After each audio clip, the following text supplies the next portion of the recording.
Hey guys, tonight we slip into the soot-choked streets of Victorian England, where the air sticks to your skin and the horse dung never quite clears from under your boots. You're not a noble or a duchess tonight. No, you're an ordinary woman, corseted, overworked, and very much overlooked. As you trudge past gas lamps flickering in the fog, your lungs ache from coal smoke, and your day hasn't even started. You're about to face a society that believes your main purpose is to bear children. Stay silent and possibly perish from something as basic as childbirth. You probably won't survive this century, statistically speaking. So, before you get comfortable, take a moment to like the video and subscribe, but only if you genuinely enjoy what I do here. Drop your city and what time it is in the comments. Let's see how many night owls we've got. Now, dim the lights. Maybe turn on a fan for that soft background hum, and let's ease into tonight's journey together. You wake up in a single-room tenement shared with 6 people, none of whom have grasped the idea of personal hygiene. Your mattress is lumpy straw, and you're wearing the same chemise you wore yesterday and probably the day before that. There's no running water unless you count the trickle of damp leaking through the wall. The year's 1853 and the Thames smells like something even rats won't drink from. You shuffle outside, corset cinched so tightly your ribs are protesting like they've joined a union. A doctor once called the corset a cage of bone and whalebone, and you'd agree, if you could breathe deeply enough to speak. Victorian society is obsessed with respectability, but only for appearances. Women like you aren't seen as full humans. You're walking moral symbols. People say you're the angel in the house, which sounds sweet until you realize angels don't get paid, don't get rights, and don't get to speak. Historians still argue whether this moral obsession was more about controlling women or about an upper-class fear of social collapse. Either way, it's not doing you any favors. You pass a newspaper vendor and catch a glimpse of headlines about cholera sweeping the East End. Again. If you're lucky, your landlord might toss some lime into the communal toilet pit, but probably not. Disease is just one of many delightful little gremlins Victorian women have to contend with. That, gin-addled husbands. Across the street, a well-dressed woman clicks past in heels that probably cost more than your family earns in a month. You can tell she's respectable because her hands are soft and her waist could slip through a letterbox. She doesn't notice you, but if she did, she'd probably cross to the other side. Still, even she isn't safe. A well-married woman in the Victorian upper crust is basically a porcelain doll in a cage. Her husband controls the finances, the property, and yes, even the children. If she tries to leave, she legally forfeits custody. It's like playing a game where every rule is stacked against you, and the board is on fire. Your friend Mary tells you her cousin was committed to an asylum last year. Not because she was dangerous, but because her husband said she was emotional. It's surprisingly easy to be declared mad when your husband just doesn't like your opinions. Apparently, disagreeing with him was a symptom. How convenient. You walk past a chemist's window, filled with jars of mysterious powders and dark liquids. One advertises a woman's tonic, a syrup that promises to calm the nerves and regulate the menses. It contains alcohol, laudanum, and a touch of mercury. You'd laugh, but you know someone who took it for a month and hasn't been the same since. Still, you might buy some. Life is that rough. You arrive at your sewing job just as the foreman is unlocking the door. You're expected to produce an impossible number of finished garments with your bare hands by nightfall. If you fail, your pay gets docked. If you speak up, you'll be replaced by someone more desperate. And if you're too slow, your fingers get caught in the machine. And good luck explaining that to your landlord. One of the oddest facts about Victorian England: more women than men lived in cities, and many lived alone or with other women. But society pretended this wasn't happening because acknowledging that women might live outside the domestic sphere was too scandalous for morning tea. Back in your tiny flat that night, you sit on the floor because you don't own a chair. You mend socks by candlelight, your hands aching. Outside, a drunk man is singing something tuneless and sad. You wonder if it's about his wife or his regrets. Probably both. It's hard to explain to anyone today just how little power you hold. You can't vote, you can't sue. You can't testify in court if your husband is accused of beating you. You're barely more than property, though, technically. You stop being your father's property only to become your husband's. A lateral move. Quirk of the era: people believed menstruating women could spoil food, wilt flowers, or even curdle milk just by touching it. Imagine being blamed for butter going bad just because you had cramps. Thanks. Science. And yet, through all this, you find tiny victories. You laugh with friends over tea weak and overboiled, but it's something. You share gossip about the neighbor who dared to wear red on a Sunday. You read A Penny Dreadful by candlelight, and just for a moment, you forget that your ribs feel like they're being hugged by a skeleton. Victorian life for women is a twisted paradox on one hand, idolized as symbols of purity and virtue. On the other, erased from decisions, shamed for ambition, and blamed for everything from plagues to potato shortages. And you, curled under a threadbare blanket tonight, are just trying to make it to tomorrow. You wake up stiff, the air damp and cold even in midsummer, and your first thought isn't about breakfast, it's about marriage.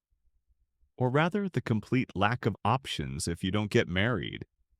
Because here in the 19th century, being single and female past a certain age is basically social suicide.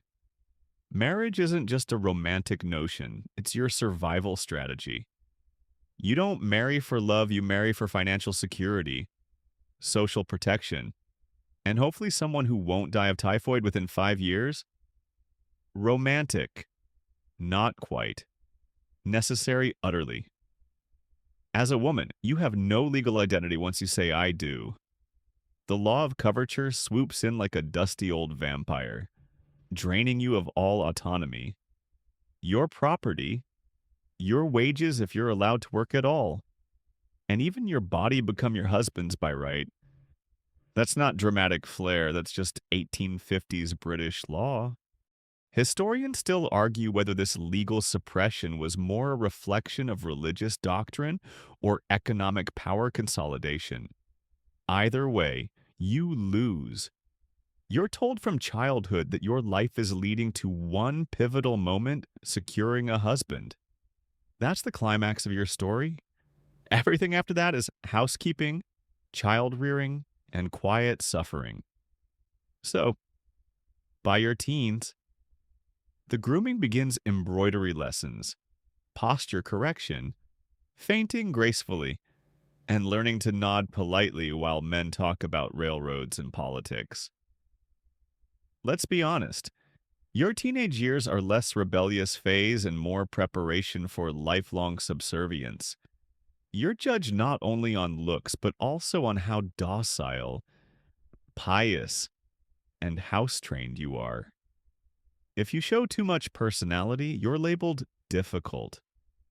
Show too little, boring. It's a tightrope walk with a straitjacket. The matchmaking process is awkward at best, humiliating at worst.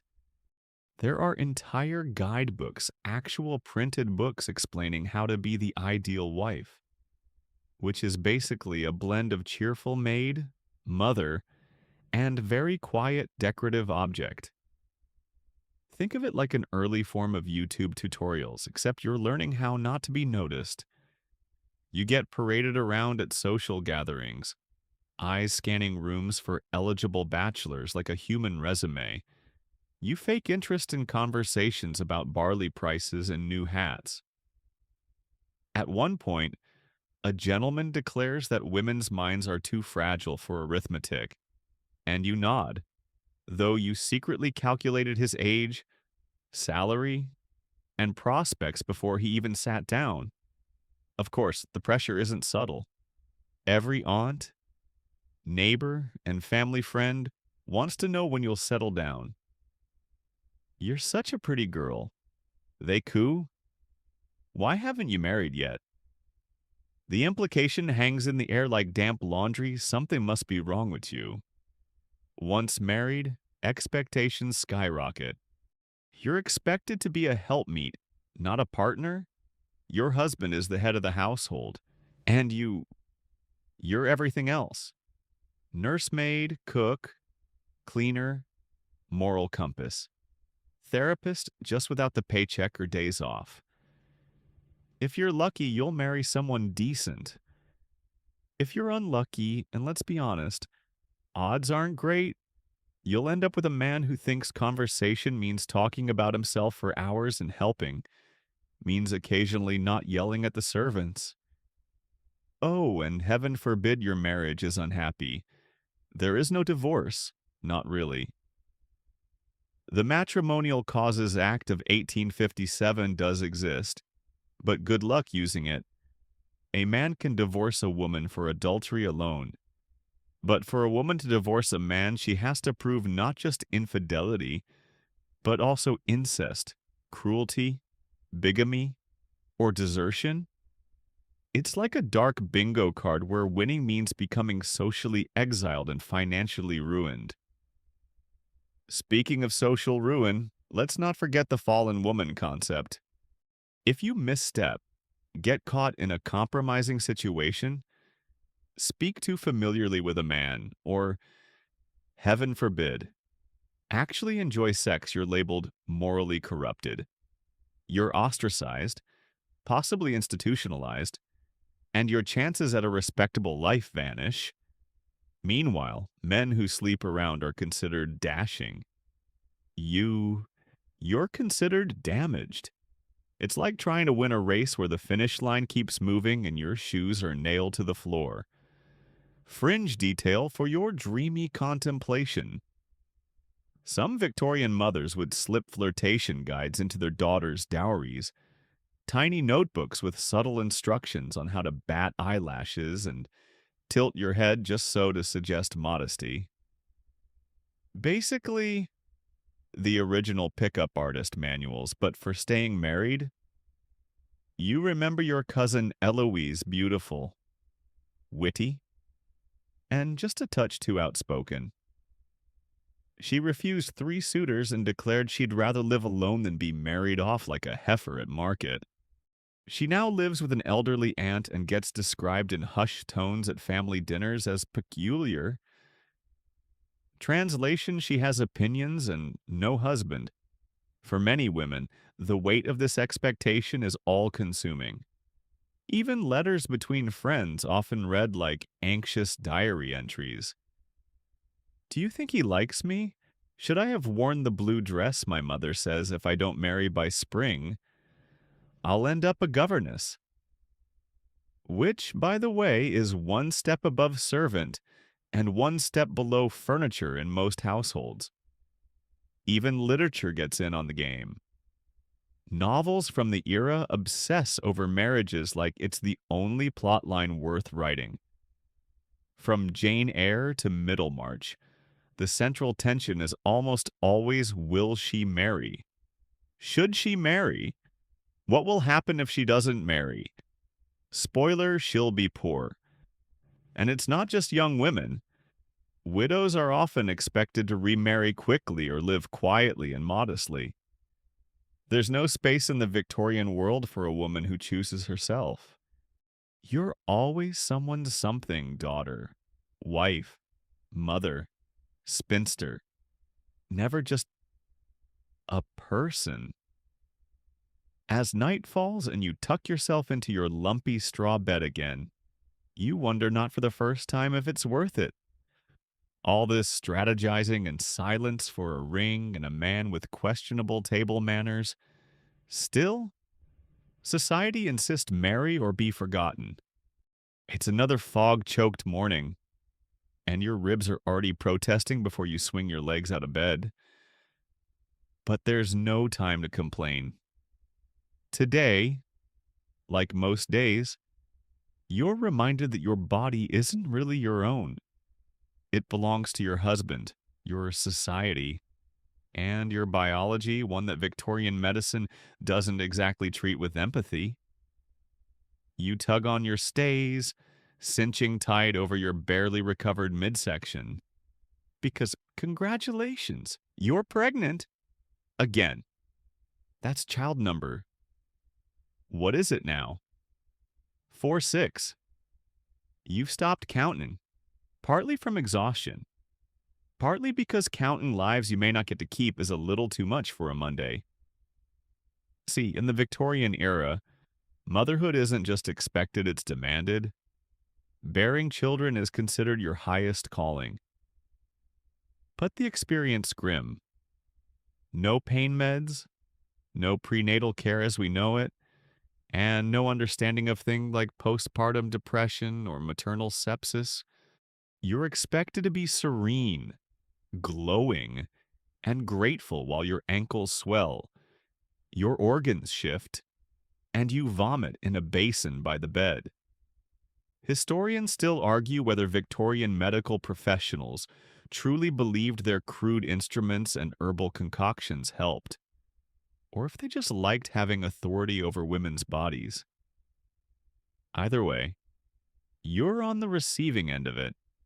You shuffle into the parlor, wincing with every step. Childbirth looms like a storm on the horizon. You've been through it before, sheets soaked with sweat. Midwife shouting breathe as if it's a revolutionary idea. Your husband waiting in the next room like someone expecting a roast to finish cooking. He doesn't come in. Men rarely do. It's women's business, and that business is brutal. 1 in every 200 births ends in the mother's death. You know this. You've seen friends vanish from the dinner table only to reappear in black-framed mourning portraits weeks later. But you keep going, because what else is there? Refusing pregnancy isn't an option, and if you try to prevent it, good luck. Birth control is barely a concept, and what exists is laughably unreliable.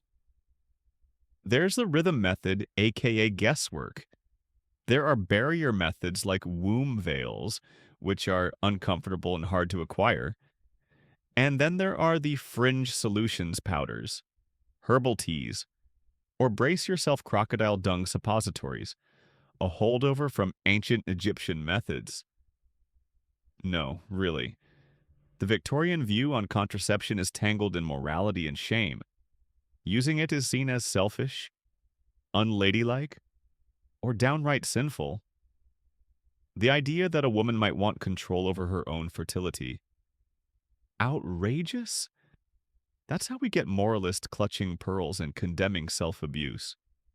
A vague term covering everything from masturbation to gasp knowing your own anatomy? You visit a midwife once, hoping for advice. She's kind, worn down, and speaks in hushed tones. She recommends pennyroyal tea but warns it could poison you just as easily as prevent pregnancy. You nod and leave with trembling hands, weighing your odds against your conscience. Meanwhile, your husband still expects his marital rights. The law, after all, makes no room for your refusal. Marital rape isn't a legal concept, yet it won't be criminalized until well into the 20th century. If you deny him, you're shrewish. If you comply, you may die. It's quite the romantic dynamic. Your neighbor, Ada, isn't so lucky. Her last child tore her badly. She's been bleeding for months, and people whisper she's ailing. But Ada still smiles, brushing her daughter's hair and pretending not to flinch when she lifts the kettle. The doctor prescribed rest and avoidance of hysteria, which basically means stay calm while slowly falling apart. Medical advice for women is a weird buffet of outdated ideas and wishful thinking. Got menstrual cramps. You're hysterical. Feeling anxious. Your uterus must be wandering again. Better tether it with opiates and a stern talking to. One particularly misguided theory even suggests that too much reading can cause infertility. So much for curling up with a book. Some physicians recommend having more children to stabilize the female constitution. Because, of course, nothing soothes the soul like a fourth-degree tear and a colicky newborn. And heaven help you if you lose a baby. Miscarriages are common and quietly devastating. But instead of compassionate, you get whispers about punishment or divine will. As if the loss was your fault because you walked too fast, read too much, or wore the wrong shoes.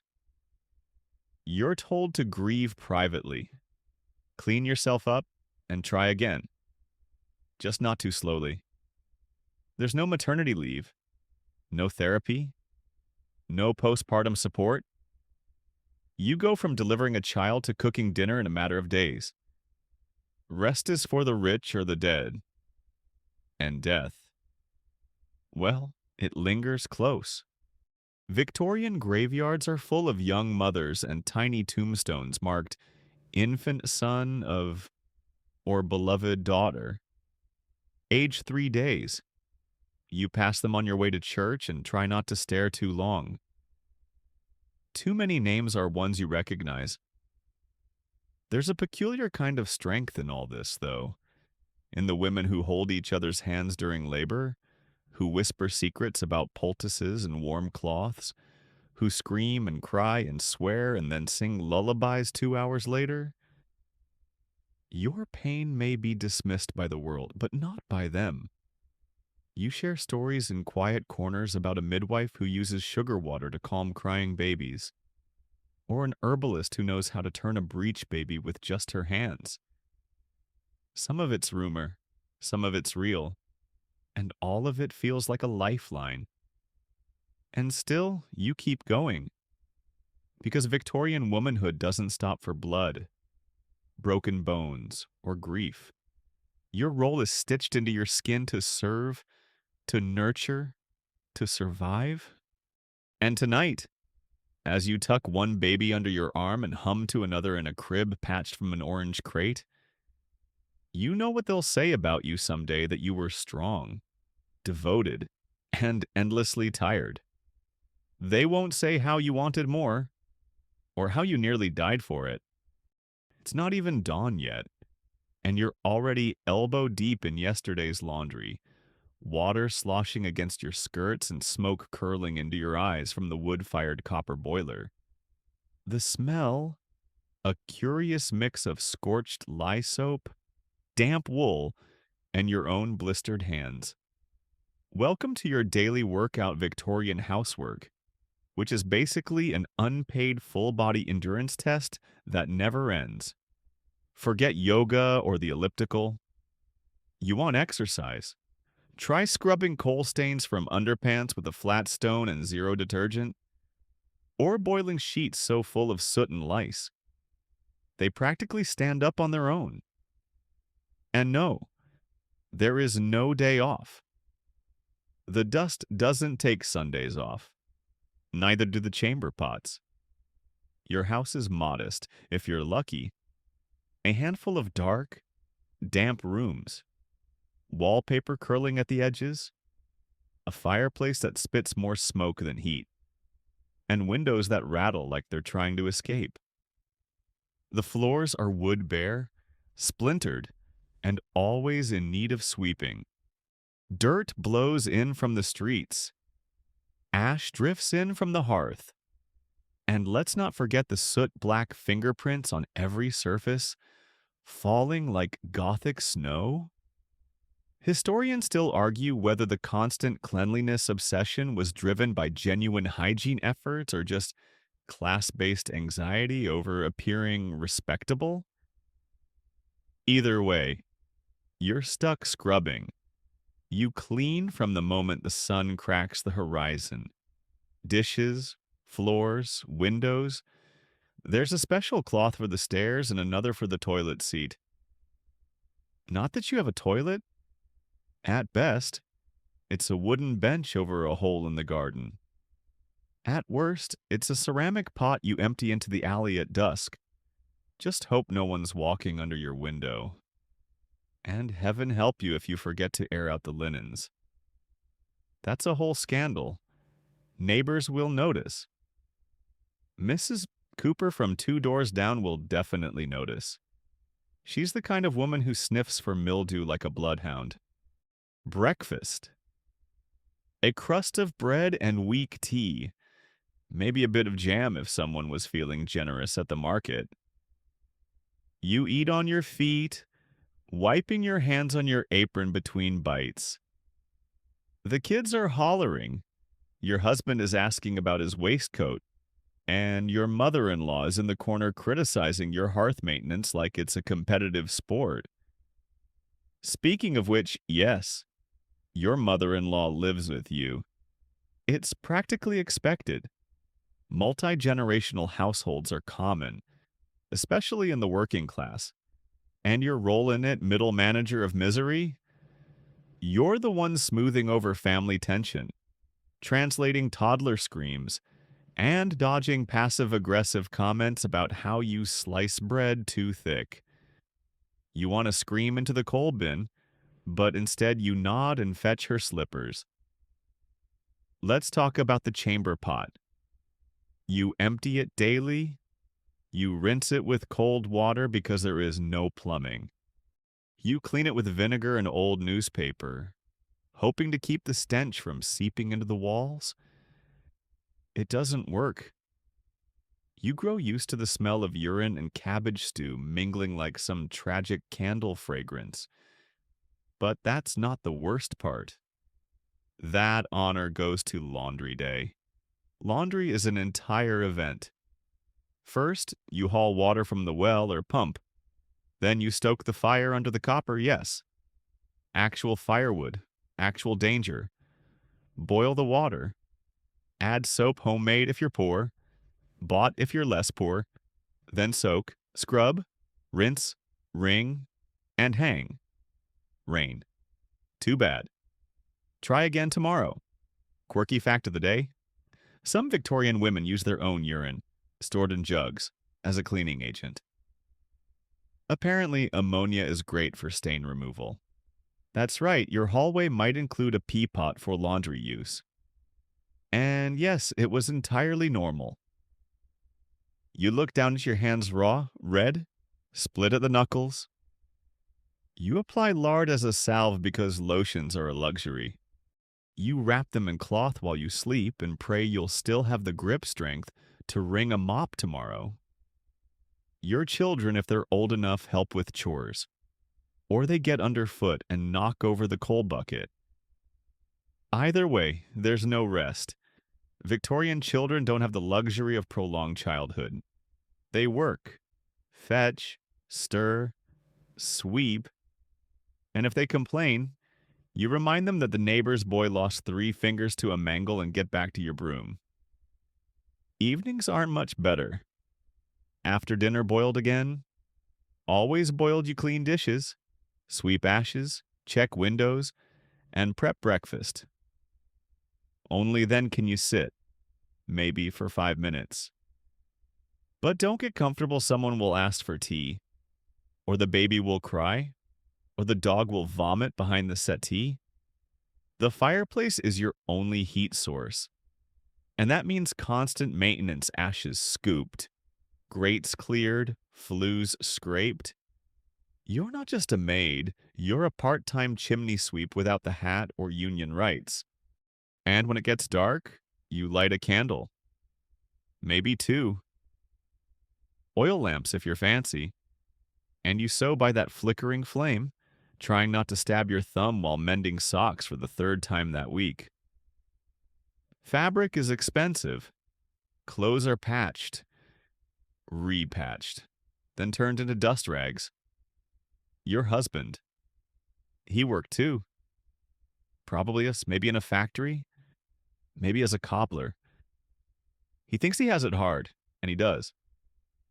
But unlike you, he doesn't mop floors with a baby strapped to his chest while planning 6 meals ahead and answering questions like, why do cats bury things 20 times in a row? Sometimes you lie awake and wonder if this is all life will ever be, cleaning the same stains, cooking the same soup, folding the same shirts until your back gives out and your kids grow up and forget to write. But then you remember you're not alone. Across every alley and down every cobblestone street, another woman is lifting a pot, sweeping a stair, or wringing out her soul with a smile, and somehow that makes it bearable. Just barely. The mirror is cracked, but it's still good enough to remind you that your reflection doesn't belong to you. It belongs to society. To your mother, who told you not to smile too widely. To your husband, who prefers your hair pinned just so. To every stranger in the street, who judges whether your appearance says respectable lady or immoral floozy. Today, you're dressing to impress, or rather, to survive. Because in the Victorian era, fashion isn't self-expression, it's submission. Your clothes say what your voice isn't allowed to. You start with the underthings chemise, drawers, and petticoats. Then the corset, which you tighten with both hands and a prayer. It's made of whale baleen and bound fabric, designed to give you that coveted hourglass shape that screams, my ribs may be snapping, but at least I look fertile. Historians still argue whether corsets were genuinely imposed upon women or subtly embraced as a twisted form of agency. Some women loved them. Others they passed out trying to climb stairs.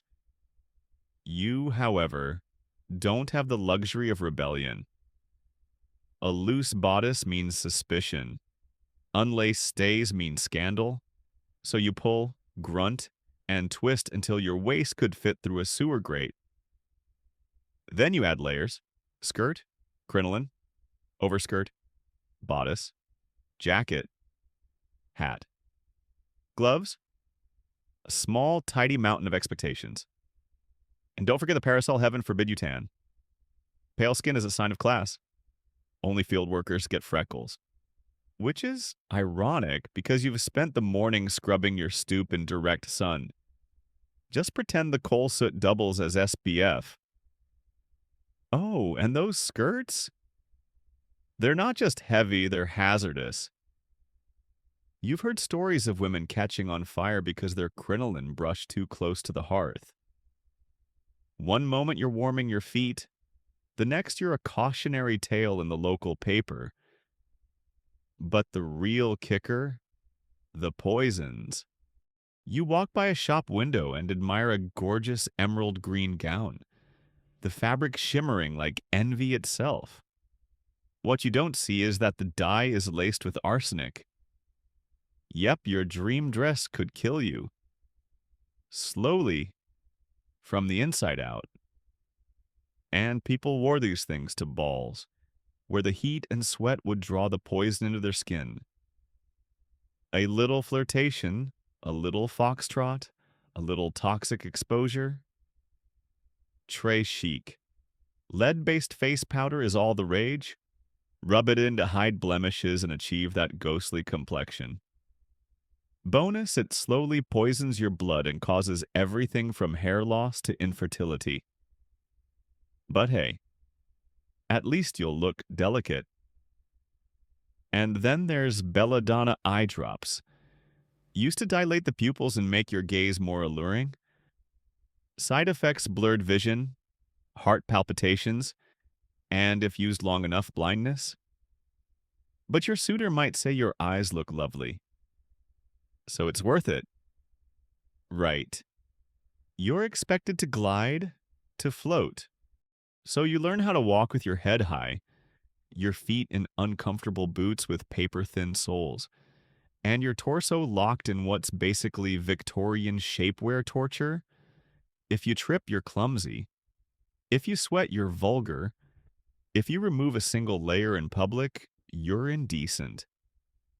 Quirky detail of the day fashion magazines of the time included advice on how to faint gracefully, not how to avoid fainting. Mind you, just how to do it with flair, because the combination of tight corsets, poor nutrition, and hot crowded rooms made passing out practically a social routine. And let's not pretend rich women had it easy. Sure, they had help. Ladies' maids to button every tiny hook and fix every lace cuff. But their wardrobes were even more elaborate. Gowns for morning visits, walking dresses, tea dresses, ball gowns, morning wear, second morning wear, half morning wear. Honestly, a spreadsheet would help. But since spreadsheets aren't invented yet, you're stuck with a handwritten wardrobe inventory in your diary. If you're middle class, you sew your own clothes or buy secondhand, you patch, you alter, you dye to stretch a wardrobe for years. A silk dress from 5 years ago might be your fancy option, even if the seams are whispering threats every time you sit. And if you're working class, your outfits are more functional. Yes, but still governed by social rules. Clean, modest, layers. If you wear trousers well, you must be an actress, a circus performer, or worse, women in pants, scandalous. Yet despite all this, fashion can still be a tiny rebellion. Maybe you sneak a brighter ribbon into your hair. Maybe you stitch a pocket into your petticoat for hiding letters or pennies. Maybe you wear black velvet on a Tuesday just because you like how it feels. These are small, quiet acts of defiance, and you treasure them more than anyone knows. Of course, men complain. Why do women spend so long getting ready? They ask while pulling on the same pair of trousers they've worn all week. You resist the urge to remind them that your boots require button hooks, and your hat is literally pinned to your scalp. At the end of the day, you strip down in the dark. Your corset leaves red lines across your body, like angry tally marks. You rub the sore spots with rose salve homemade. If you're lucky enough to have it, and lie back with your ribs finally expanding for the first time in hours. You wonder, not for the first time, what it would feel like to dress for comfort, for warmth, for joy. But for now, your wardrobe is armor painful, impractical, but socially required. And tomorrow you'll lace it up again. It's not your house, it's theirs. The silverware gleams like a threat. The carpets are too soft, and the clocks tick in perfect oppressive rhythm. You don't belong here, at least not as a guest. You're the help, a servant. And that means the entire world above stairs turns on your ability to stay invisible and obedient. You sleep in the attic, or the scullery, or, if you're really unlucky, on a straw pallet near the kitchen, where mice scurry at night and the cold bites your ankles. No mattress, no privacy, no dignity. You get up before the family and go to bed after them. Your life runs on bells, literal ones, summoning you from one chore to another like a human Roomba. Your uniform is plain, scratchy, and meant to erase your identity. It's always black or gray with a starched apron, and your hair is pinned tighter than a bank vault. A smudge on your cap, grounds for scolding, a wrinkle in your collar, a verbal lashing. Minimum, you learn to move soundlessly, to vanish when guests appear, to walk fast but never run, and to respond to every command with a perfectly timed "yes, ma'am." Historians still argue whether domestic service offered upward mobility or simply locked women into generational servitude. For some, it was better than the streets. For most, it was just a prettier cage. You might be a kitchen maid, slaving away with raw knuckles and boiling pots, or a housemaid, dusting every cornice and doorknob, or the unlucky girl tasked with emptying chamber pots and washing soiled linens by hand. Every job is exhausting. Every day is predictable in the most soul-depleting way. And here's the kicker: your employers treat you like furniture. Grumpy furniture. They don't make eye contact. They speak about you, not to you. The maid forgot the napkins, they say, while you're literally standing 2 feet away holding the napkins. She's a bit simple, they murmur, because you hesitated before answering. You weren't slow, you were just trying to avoid being accused of backtalk. You clean the same rooms a dozen times a week. You polish silver you'll never eat from. You iron sheets for people who sleep 10 hours a night while you survive on 4 and a prayer. And if you think the children are better, think again. Victorian upper-class kids are raised to see servants as less than human. They order you around with the smugness of tiny emperors. One day, the little master slaps your hand for looking at him funny. And instead of an apology, you get told to mind your manners. The lady of the house is no picnic either. She's likely under pressure to appear perfect, and she takes it out on you. She might accuse you of stealing if a glove goes missing, or blame you if the souffle falls that you weren't even allowed in the kitchen that day. The pay laughable, a few pounds a year, often withheld for discipline. You might get bored in meals, but the meals are scraps porridge, bread ends, and stew that's more water than meat. And if you break a dish or accidentally track mud across the floor, the cost comes out of your wages. Yes, really, you are charged for breaking their dishes. Quirky bit of trivia. Some homes lock the sugar cabinet, not to protect it from children, but from servants. Sugar was valuable, and it was assumed you'd steal it. So now you need a key just to sweeten your tea. Sometimes you sneak a minute to breathe. Maybe while dusting the drawing room, you catch a glimpse of yourself in the gilded mirror and think, is this it? This life of being seen only when something goes wrong. You want to write or teach or even own a shop. But those dreams are luxuries meant for girls who inherit money, not mop floors. So you settle for small rebellions. An extra spoonful of jam when no one's looking. A long blink in the linen closet. A snarky internal monologue during dinner service, even if it never leaves your lips. The work is physically demanding your feet ache constantly. Your knees crack when you climb stairs, and your shoulders throb from polishing banisters and scrubbing floors. There's no such thing as a weekend. No sick days. You might get half a Sunday off if you're lucky. But even then, you're expected to attend church and wear your best. Least patched clothes. If you're very fortunate, you work for a family that treats you like a human. They call you by your name, let you rest when you're sick, maybe even give you a little bonus at Christmas. Those stories exist, but they're the exception, not the rule, and heaven help you if you're young and attractive. A master might take an interest in you, which is Victorian code for making unwanted advances. And if something happens if he forces himself on you, you'll be the one dismissed for improper behavior. Your word means nothing against his. Even other women won't stand by you. They'll whisper that you tempted him. They'll look at your waistline if you start gaining weight and wonder aloud if you're that kind of girl. One scandal, and your career in service is over. You'll be lucky to find work in a factory.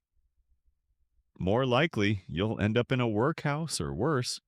And still, you get up tomorrow, tie your apron, and start all over. Because this is your best option, this is survival. And survival in the Victorian era is its own form of rebellion. The mill is already humming when you arrive, an enormous, groaning beast of gears, belts, and shrieking metal.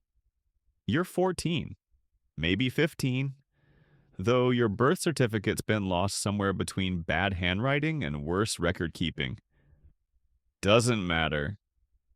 You're old enough to work, and that's all anyone cares about. The factory air is thick with lint.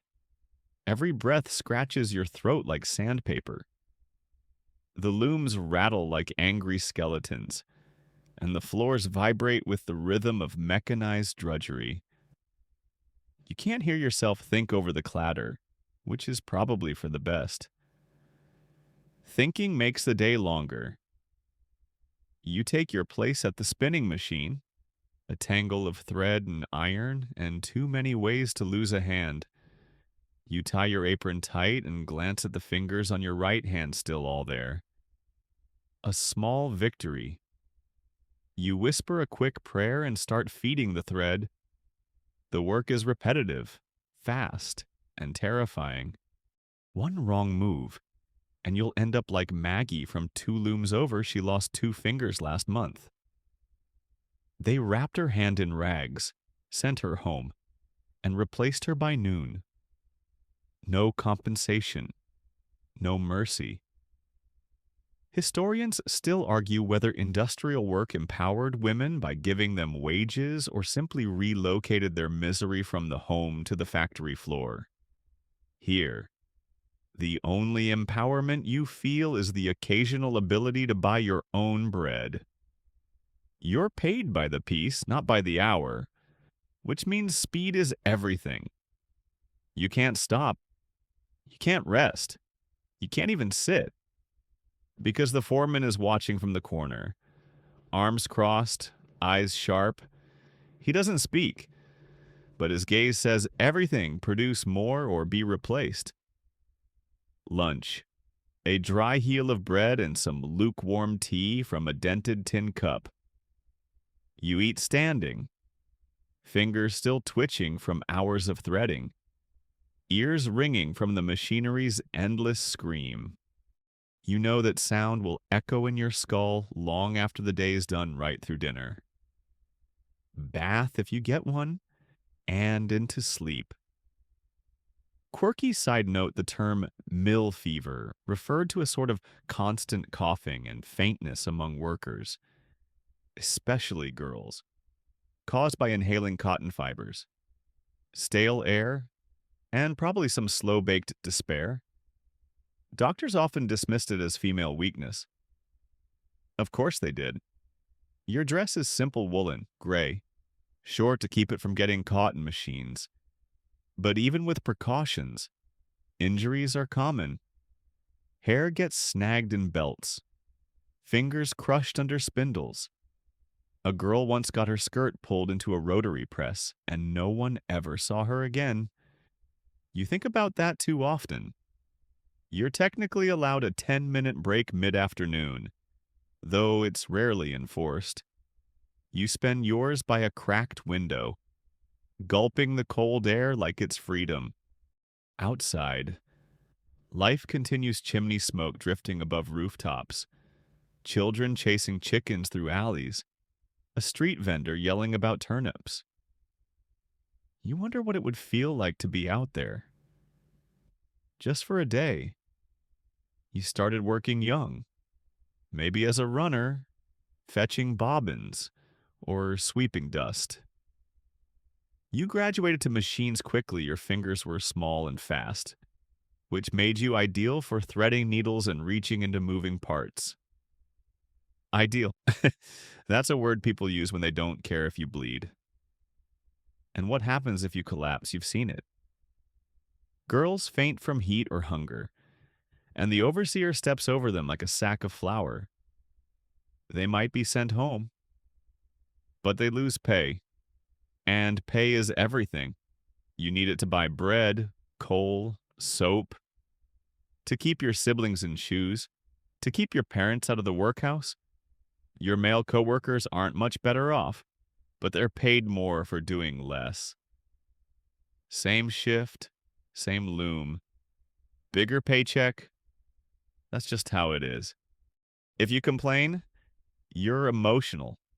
If you stay quiet, you're obedient. Either way, you don't win. And heaven help you if you're pretty. The older men leer, the younger ones tease. At best, it's irritating. At worst, it's dangerous. There's no HR department here. No formal complaints. Just whispers in the stairwell and prayers that you make it through the shift untouched. Some nights you dream of being anywhere else teaching. Maybe, or reading in a warm library. But books are expensive. Education takes time. And dreams don't pay for porridge.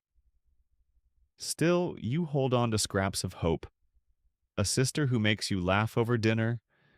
A boy who walks you home and doesn't say anything crude. A pair of gloves someone left on a bench that almost fit. You're not alone. Across England, tens of thousands of women and girls work in mills, mines, and match factories, all breathing the same foul air, all walking the same tightrope between survival and injury.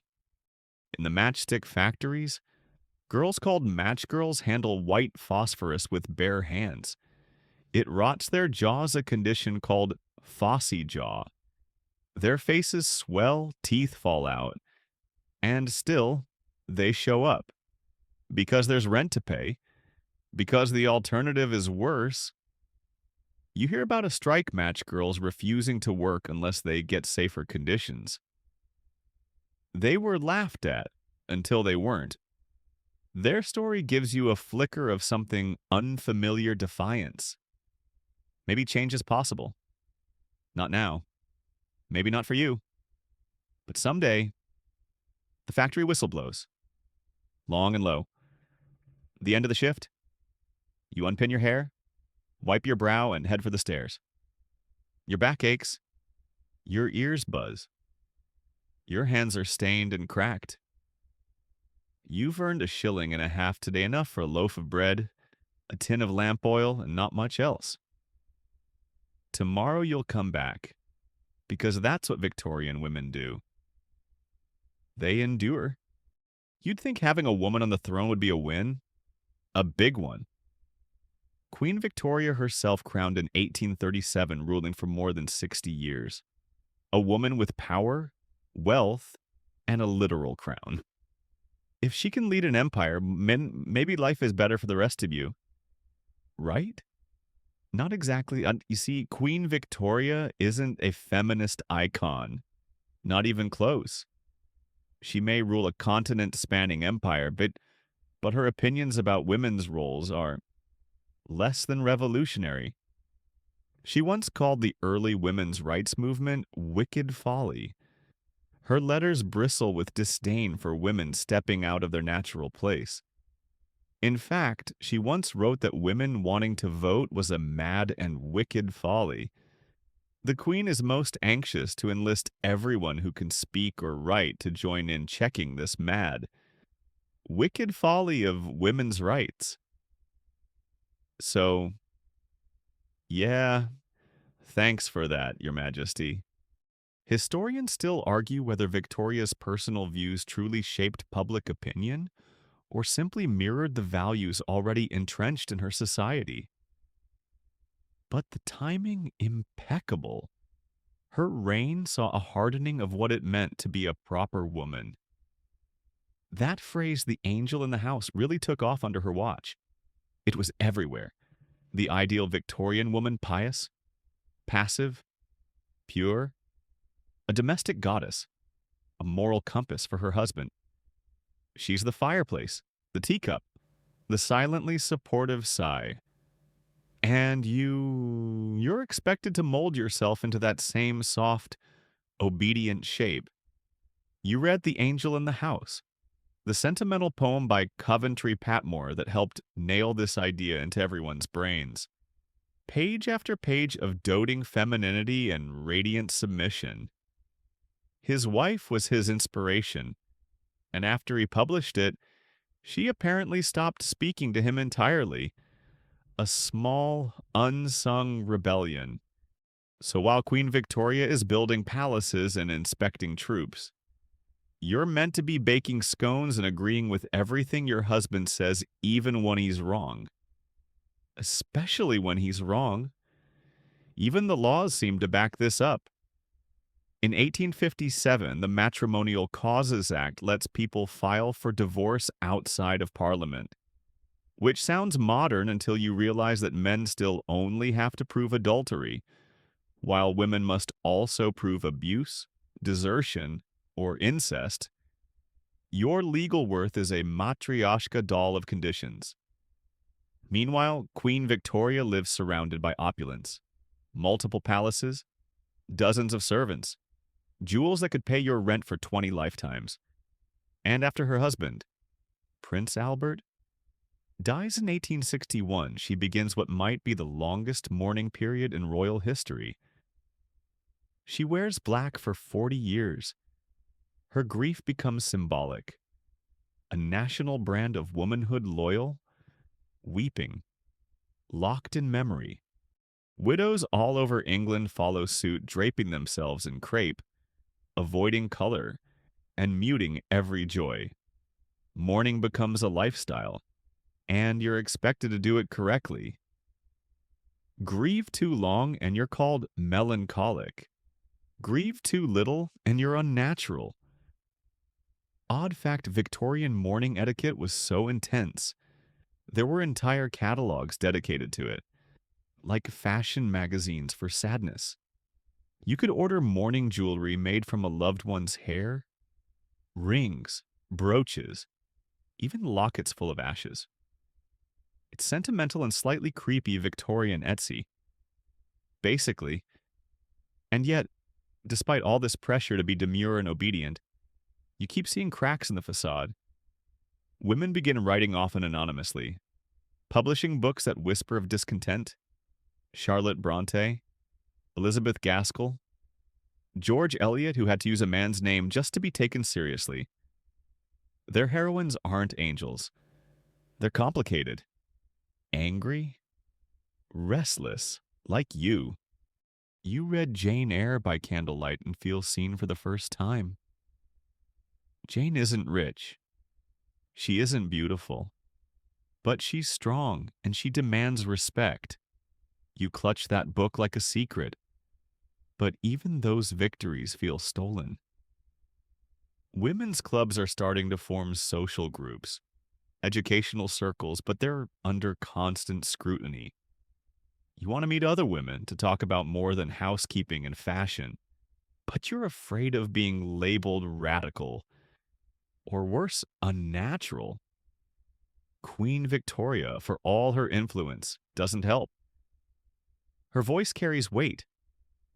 When she frowns at the women's suffrage movement, people listen. Parliament listens. Your father listens. There's irony in watching a woman who controls armies and diplomats insist that you should stay in the nursery and organize the preserves.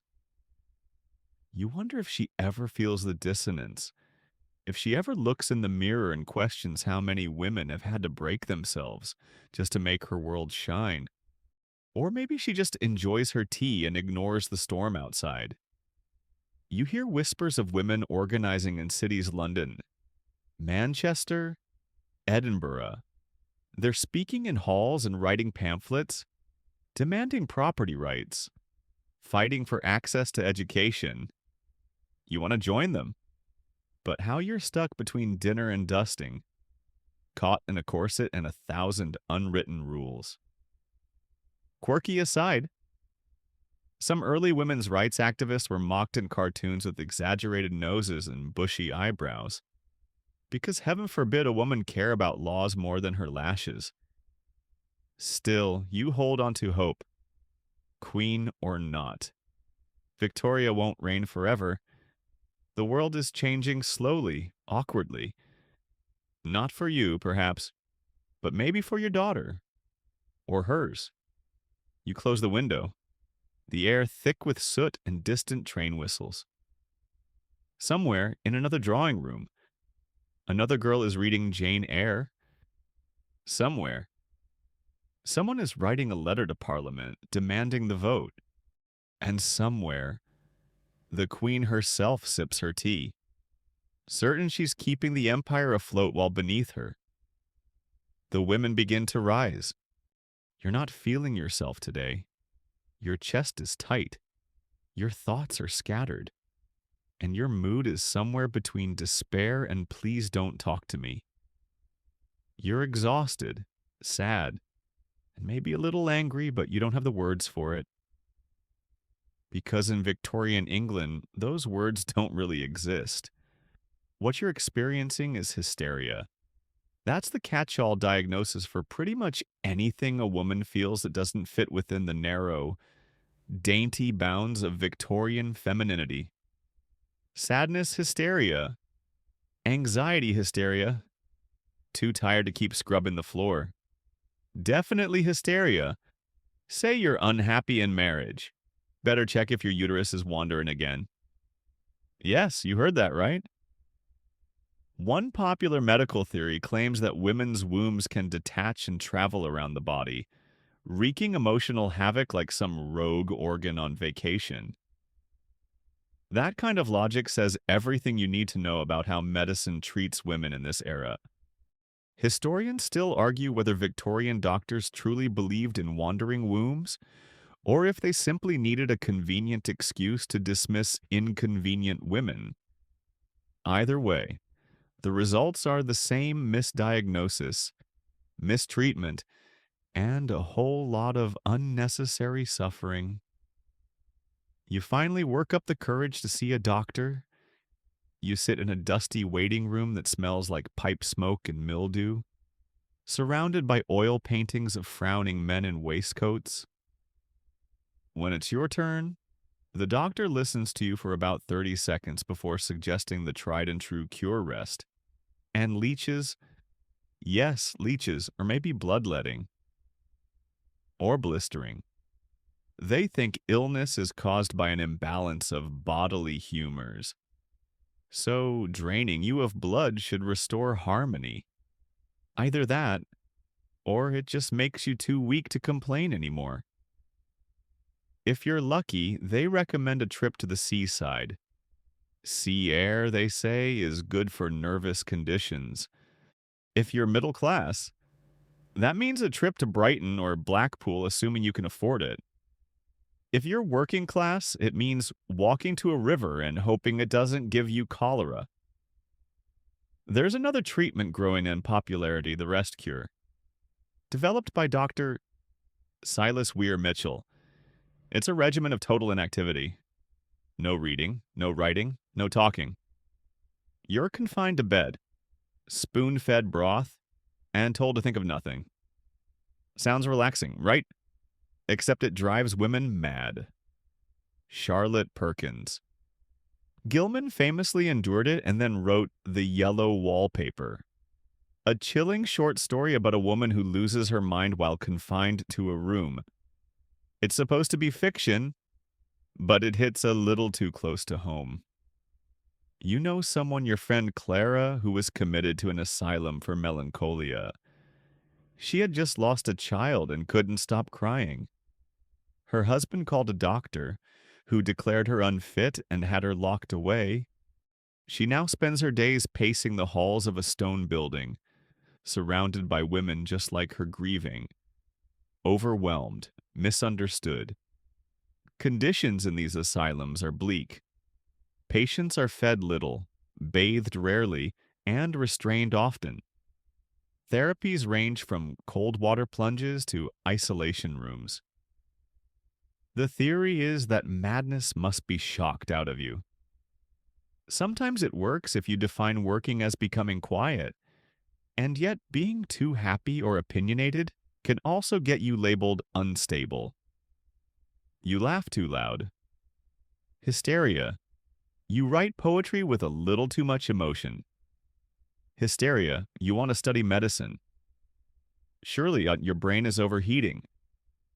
Quirky detail of the day, there was a brief period when doctors believed hysteria could be cured by inducing paroxysms in women, what we'd now call orgasms. But since Victorian doctors wouldn't dream of acknowledging female sexuality, they called it a pelvic massage, conducted in clinics, with surprisingly long appointment waitlist. Of course, as soon as you start questioning the medical system, someone reminds you that you're just not like other women.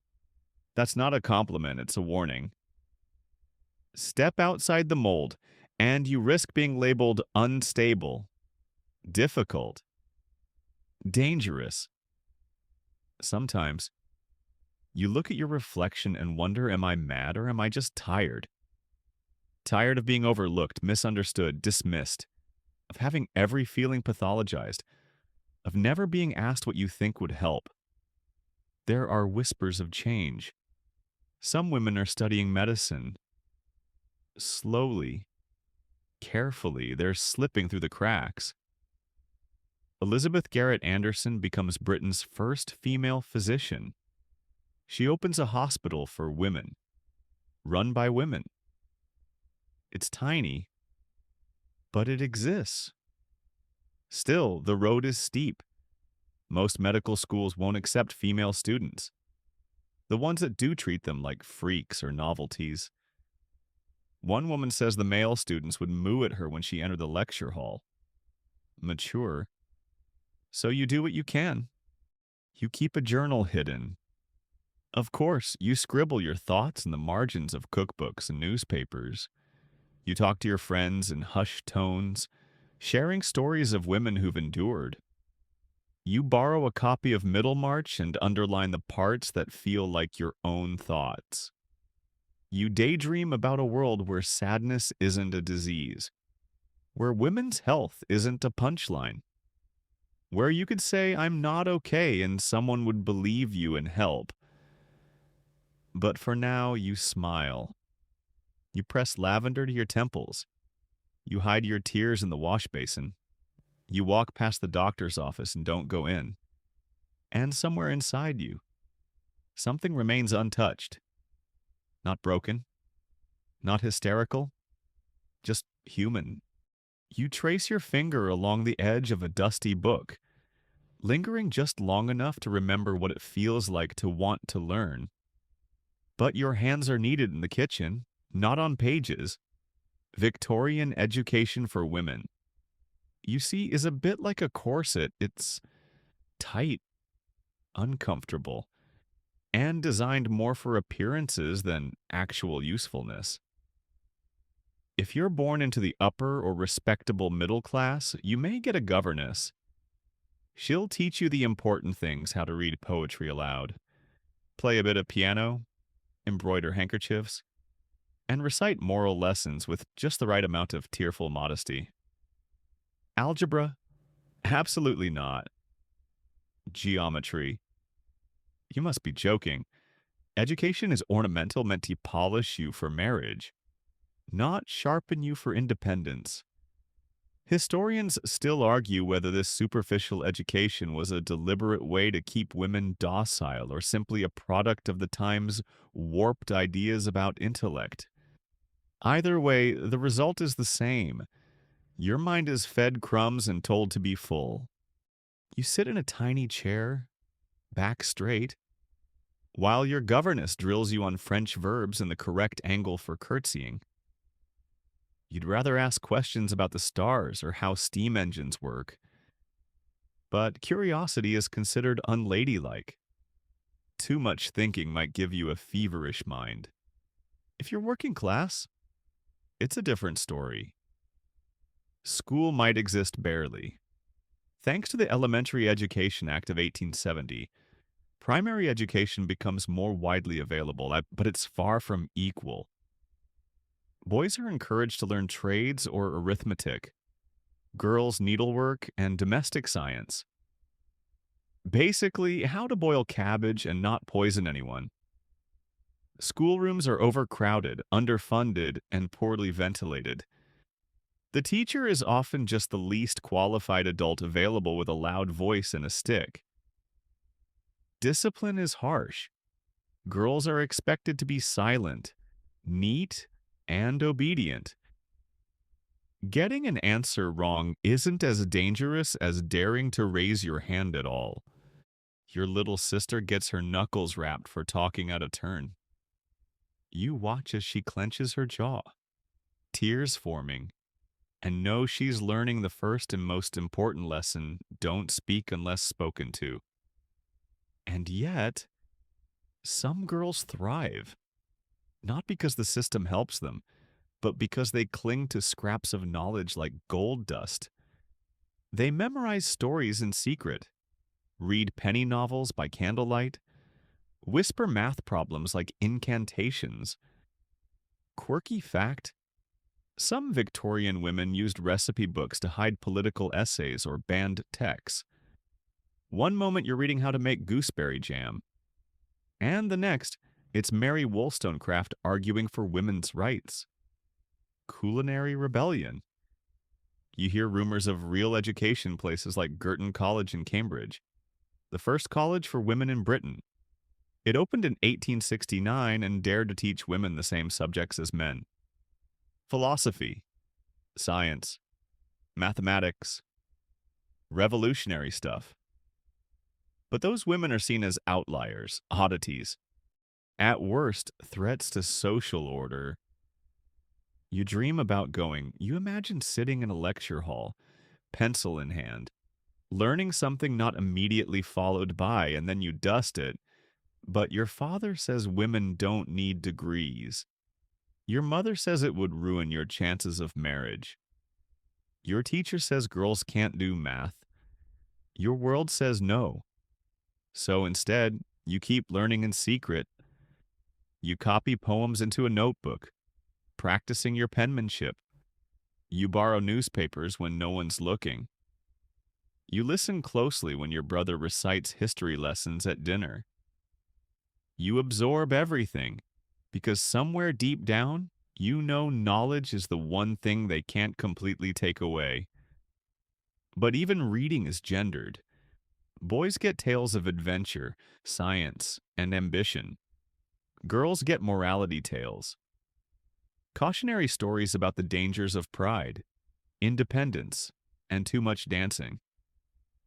Spoiler alert, every heroine who steps out of line ends up dead, disgraced, or married to someone dreadful. Books warn you, don't be curious. Don't be clever. Stay sweet. Stay small. And yet there's progress. Slowly. In 1878, the University of London becomes the first to award degrees to women. A handful of brave souls take the exams. They pass brilliantly. The press reacts with suspicion. Did they cheat? Were the exams easier? The idea that women could succeed on their own merit is just too radical. Back at home, you try teaching your younger siblings letters. You use sticks to draw alphabets in dirt. You sing rhymes to help them remember vowels. It's not much, but it's something, a spark. You tell them they're smart, even when the world says otherwise. Because the truth is, education isn't just about facts or numbers. It's about possibility. And right now, Possibility feels as rare and precious as good butter. There's a girl on your street, Marianne, who saved up her wages for 2 years to buy a used encyclopedia. She reads one entry each night, tracing the words with her finger like prayers. Did you know the moon affects tides, she asks you one day, and you feel the strange warmth of learning something forbidden, something true. You wonder what the world would look like if every girl had that chance. To read freely, to write boldly, to question without fear. Maybe you'll never step inside a university. Maybe you'll never publish a book. But tonight, you open your tattered copy of Jane Austen and read by the flickering light. You let the words soak into your skin. You underline a sentence that makes your chest ache. You fall asleep with your hand on the page. And for a moment, you dream not just of a better life, but a smarter one. The church bells toll before you're even dressed. Their low, solemn rhythm cuts through the fog, reminding everyone it's Sunday, the one day a week when even exhaustion must wear its best shoes. You tug on your second best dress, the one with fewer patches, and pin your bonnet carefully. Because today, more than any other, you're expected to look grateful.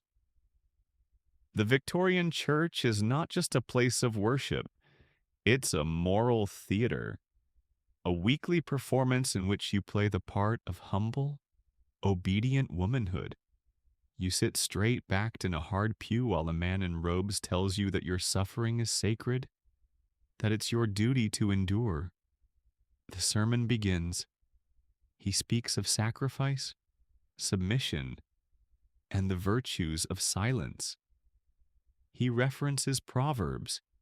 He praises the women of the Bible who knew their place. You listen, nodding politely, while your insides churn with unspoken questions. Historians still argue whether the church actively suppressed women's autonomy or simply reinforced the already patriarchal structures around it. Either way, its influence is woven into every stitch of your daily life. You've memorized the verses. Wives, submit yourselves unto your own husbands. A virtuous woman is worth more than rubies. Suffer in silence, for your reward shall be in heaven. That last one gets repeated so often it practically echoes in your laundry water. And it's not just the sermons, it's the entire church culture. The hymns, the stained glass saints, the pamphlets handed out at the door. All tell you the same thing: your value lies in your humility, your piety, your ability to fold your hands and never ask for more. Quirky note: some churches published etiquette guides that advised women to walk 2 paces behind their husbands when leaving the service, because spiritual enlightenment apparently also involves spatial hierarchy. After the service, you stand in the cold chatting with other women, all of you smiling with that particular kind of tight-lipped cheerfulness that says, "I'm trying so hard not to scream." You exchange compliments about each other's hats and casserole recipes, carefully avoiding anything too personal. If someone mentions her aching back or her husband's temper, the rest nod solemnly and offer a casserole in solidarity. It's a kind of fellowship, but only within certain boundaries. Ask too many questions, and suddenly you're difficult. Express dissatisfaction, and someone might gently suggest more prayer, or more service, or less reading. Back at home, you host Sunday tea with the air of a woman who's never had a dark thought. You pour weak tea into mismatched cups, offer stale biscuits with grace, and make polite conversation about the weather. You say nothing about your doubts, your exhaustion, or the question that's been growing in your chest like a vine. Is this really what God wants for me? But then, You remember there are others like you. A neighbor once lent you a strange little book hidden in the lining of her sewing basket. It was written by a woman anonymous, of course, who questioned the way the Bible had been interpreted to trap women into obedience. She argued that faith could coexist with equality, that God might love your mind, too. You read it 3 times before returning it. You memorized entire paragraphs just in case it got lost. It felt dangerous and true, like a candle in a locked cellar. And then there are the Quakers, peculiar, yes, but quietly radical. They let women speak in meetings. They believe in a kind of spiritual equality. You met one once. She looked you in the eye when she spoke, and you felt something warm and terrifying flicker in your chest. Still, in most churches, the message remains unchanged. A good woman is devout. She prays for patience instead of asking for justice. She stays quiet not because she has nothing to say, but because she's been taught that silence is next to godliness. The men, of course, are spiritual leaders. They debate theology, run the vestry, manage the funds. You clean the altar linens, iron the pastor's vestments, and pass the plate, never questioning why your role ends at the sanctuary door. You sometimes wonder what it would be like to preach, not to scold or shame, but to offer comfort. To say, yes, life is hard, and yes, your feelings matter. But that kind of voice isn't welcomed from women. Not yet. Quirky tidbit for your trouble in some particularly rigid congregations. Female members weren't allowed to speak during service at all, not even to say, Amen. They were to remain completely silent, like religious wallpaper. But here's the strangest part despite it all. You still believe in something. Maybe not the God they describe from the pulpit, but a quiet, steady presence, a sense of rightness, the feeling you get when a friend squeezes your hand, when the baby finally falls asleep, when you read a poem and feel less alone.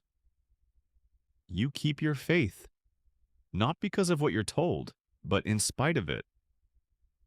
On Sunday nights, after the dishes are done and the children asleep, you light a single candle and read a psalm not for salvation, but for comfort.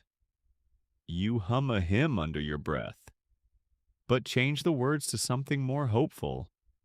And you dare to imagine a version of church where women aren't angels or property or saints or sinners, but people, fully human, fully worthy. The bells toll again in the distance. Another day will begin soon, and with it, another round of endless service. But tonight, for just a moment, you let your soul stretch, and no one tells you to be quiet. You're standing at the stove, elbow deep in potato peels, when your name is called not by your husband, but by her, your mother-in-law, the undisputed queen of unsolicited feedback. She enters the kitchen with the authority of a royal inspector and the facial expression of someone who's just sniffed bad milk. She doesn't need to say much. You already know you've committed some crime against Victorian domesticity. Maybe the carrots are cut too thick. Maybe your stitching is crooked. Maybe you forgot to remend the curtain she said needed mending 3 days ago. Again.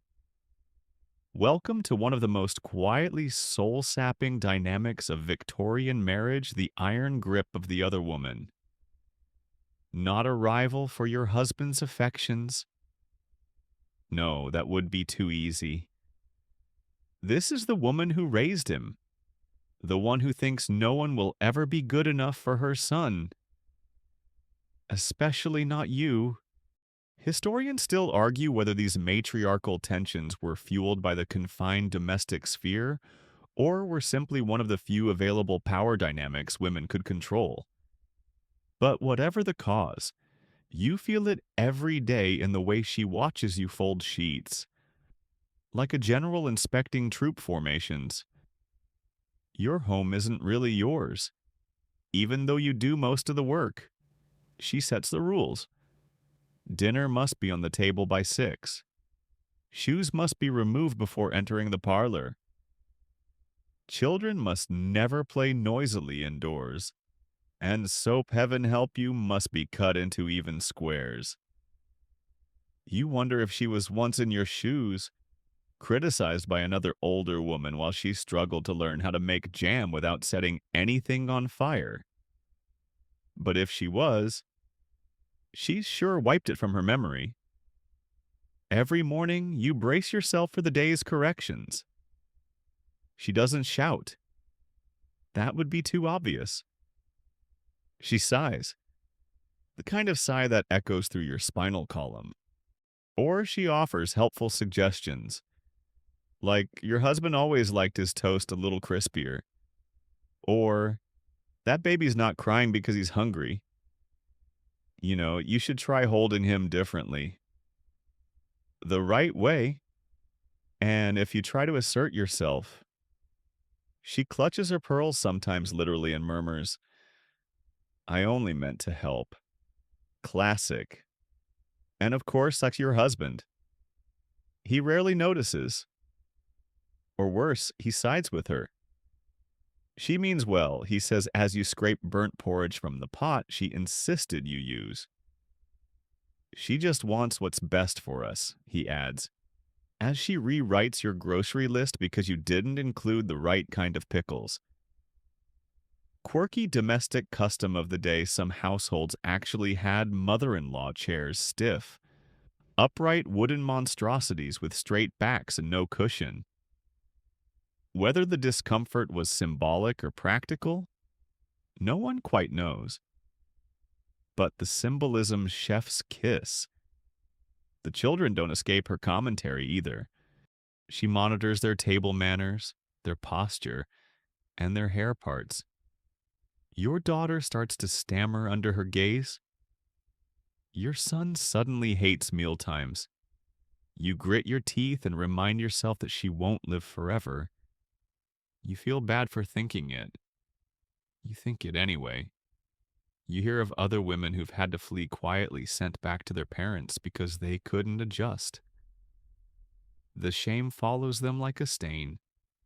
Failure to integrate into your husband's family is seen as your failure, not theirs. You didn't try hard enough. You weren't kind enough. You weren't willing to bend.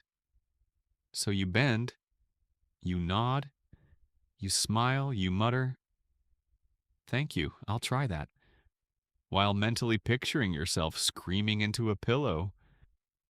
You sew her a new bonnet and try to mean it. You let her pick the wallpaper for the sitting room.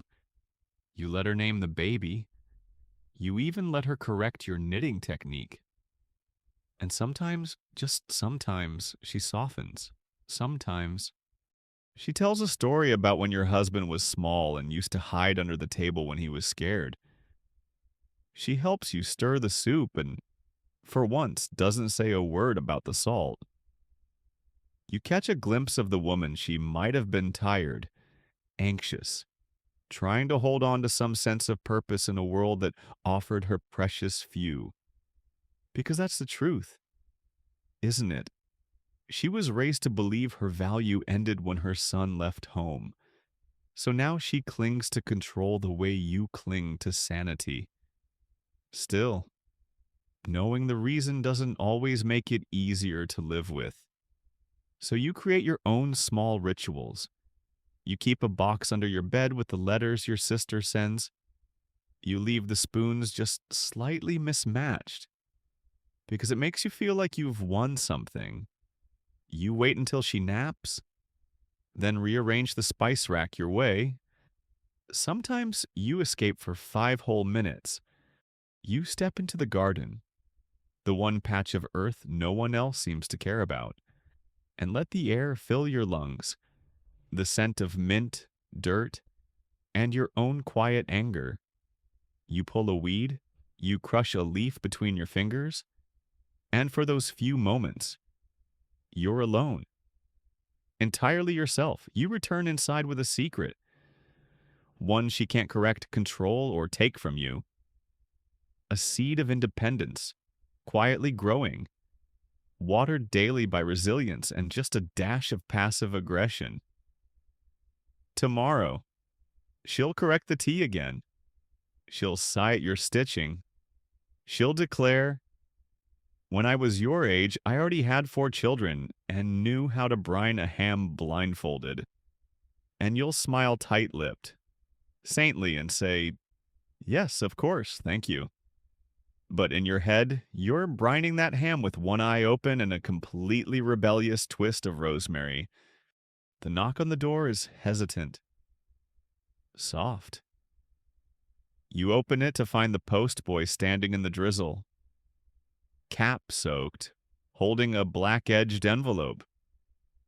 You don't need to open it to know what it means. No one sends letters in morning stationery unless someone's died. Your husband has been gone for 3 weeks. Off to Liverpool for business or so he said. But now the letter confirms what you feared and yet still weren't ready for. He's dead. Some sort of fever, they say. It took him in 2 days. You stand there, shoes in the mud, letter trembling in your hand. You don't cry. Not yet. Because the moment you weep, it becomes real. And you haven't got time for grief just now. There are things to arrange, children to feed, questions to answer. Victorian widowhood comes not with sympathy, but with rules. You are now expected to enter a new performance, the widow, and it is a long, rigid, and lonely role. First things first, your wardrobe. Out goes everything even mildly cheerful. In comes the black, mourning crepe, dyed veils, dull bonnets, gloves like wilted leaves. You must dress as if happiness itself is a crime. Historians still argue whether mourning customs were meant to honor the dead or to strictly control the behavior of women. But what's clear is this widowhood is as much about appearances as it is about grief. For the first year and a day known as deep mourning, you must wear only matte black. No lace, no trim, no jewelry, unless it's jet or made from a lock of his hair. You speak quietly, smile rarely, and avoid any public show of emotion that might seem unseemly. In a time of loss, you are expected to be poised, proper, and emotionally neutral. And after that, you may move into half mourning, a period that lasts up to another year or more. You can add grays, mauves, lilacs, but still no real color, no social events, no fun. Your life is now a grayscale watercolor. You're even discouraged from attending weddings or holiday gatherings, lest your presence infect the joy. People give you wide berth, not out of cruelty, but because they don't know what to say, or because they think your misfortune might be catching. Your home, once lively, now must be subdued. Mirrors are covered. Clocks may be stopped. The children are hushed. If you had servants, they would wear black armbands. Death hangs in the air like damp laundry heavy, and always just a little sour. There's even etiquette for crying. Too much weeping. You're being dramatic. Too little cold-hearted. You begin to realize that no one actually wants you to grieve. They want you to look like grief, as long as it doesn't make anyone uncomfortable. And then come the practicality. If your husband didn't leave you money, and let's be honest, he probably didn't, you're in trouble. A widow has no automatic rights to property. If there's no will, everything may go to his male relatives. You may be forced to rely on charity or the kindness of a brother-in-law who smells like cabbage and expects gratitude in exchange for letting you keep your houseplants. Quirky and morbid. The Victorian mourning industry was so massive, there were catalogs dedicated solely to grief mourning wear, mourning fans, mourning stationery, even mourning dolls dressed in tiny black outfits for bereaved children. Grief wasn't just personal, it was a market. If you work, your options narrow even further. Many respectable jobs won't hire widows not out of compassion, but out of suspicion. A woman without a husband who knows what scandal she might invite? Better not. There's always the possibility of remarriage. Of course, but not too soon.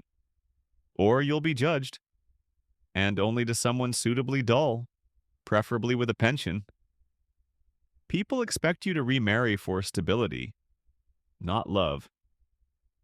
And you better still wear black for the first 2 years or risk a social cold shoulder that could freeze your soul. You remember hearing about a widow who dared to wear a burgundy ribbon to market 8 months after her husband's death. The entire village talked about her for a week. Shameless, they said. Quick to move on, as if grief had a countdown clock. Sometimes, you find yourself rehearsing smiles in the mirror just to see if you still can. Other times, you hide in the pantry and let the tears fall into the sugar tin because no one will think to look there. And yet, amid the restrictions, a strange freedom creeps in. No one expects you to host tea anymore. You don't have to dance attendance on your mother-in-law or your husband's endless opinions about wallpaper.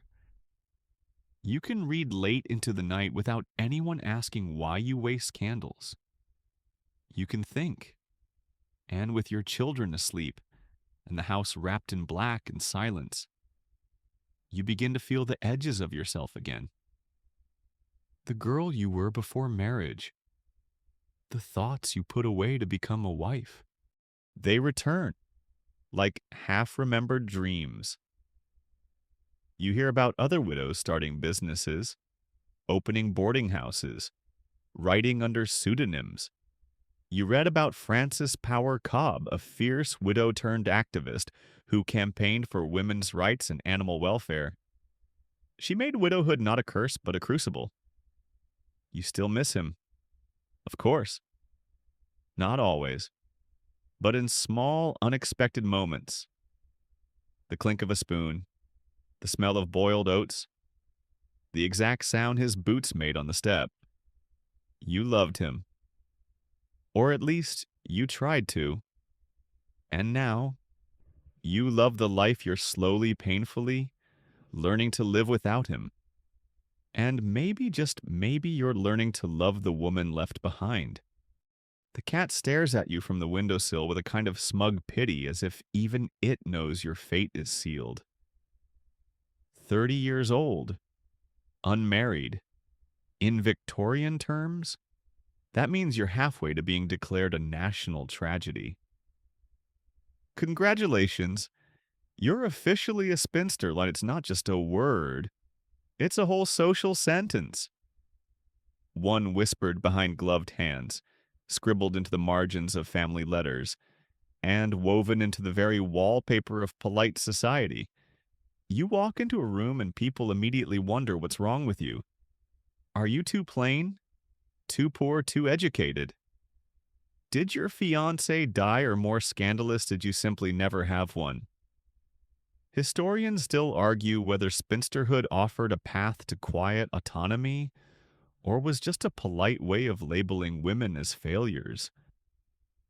Either way, you're here now, neither wife nor mother, therefore not quite a full person in the Victorian social ledger.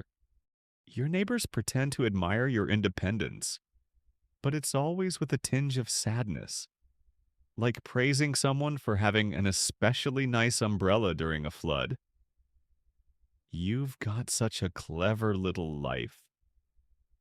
Mrs. Donnelly says, which is code for you eat alone and talk to your houseplants.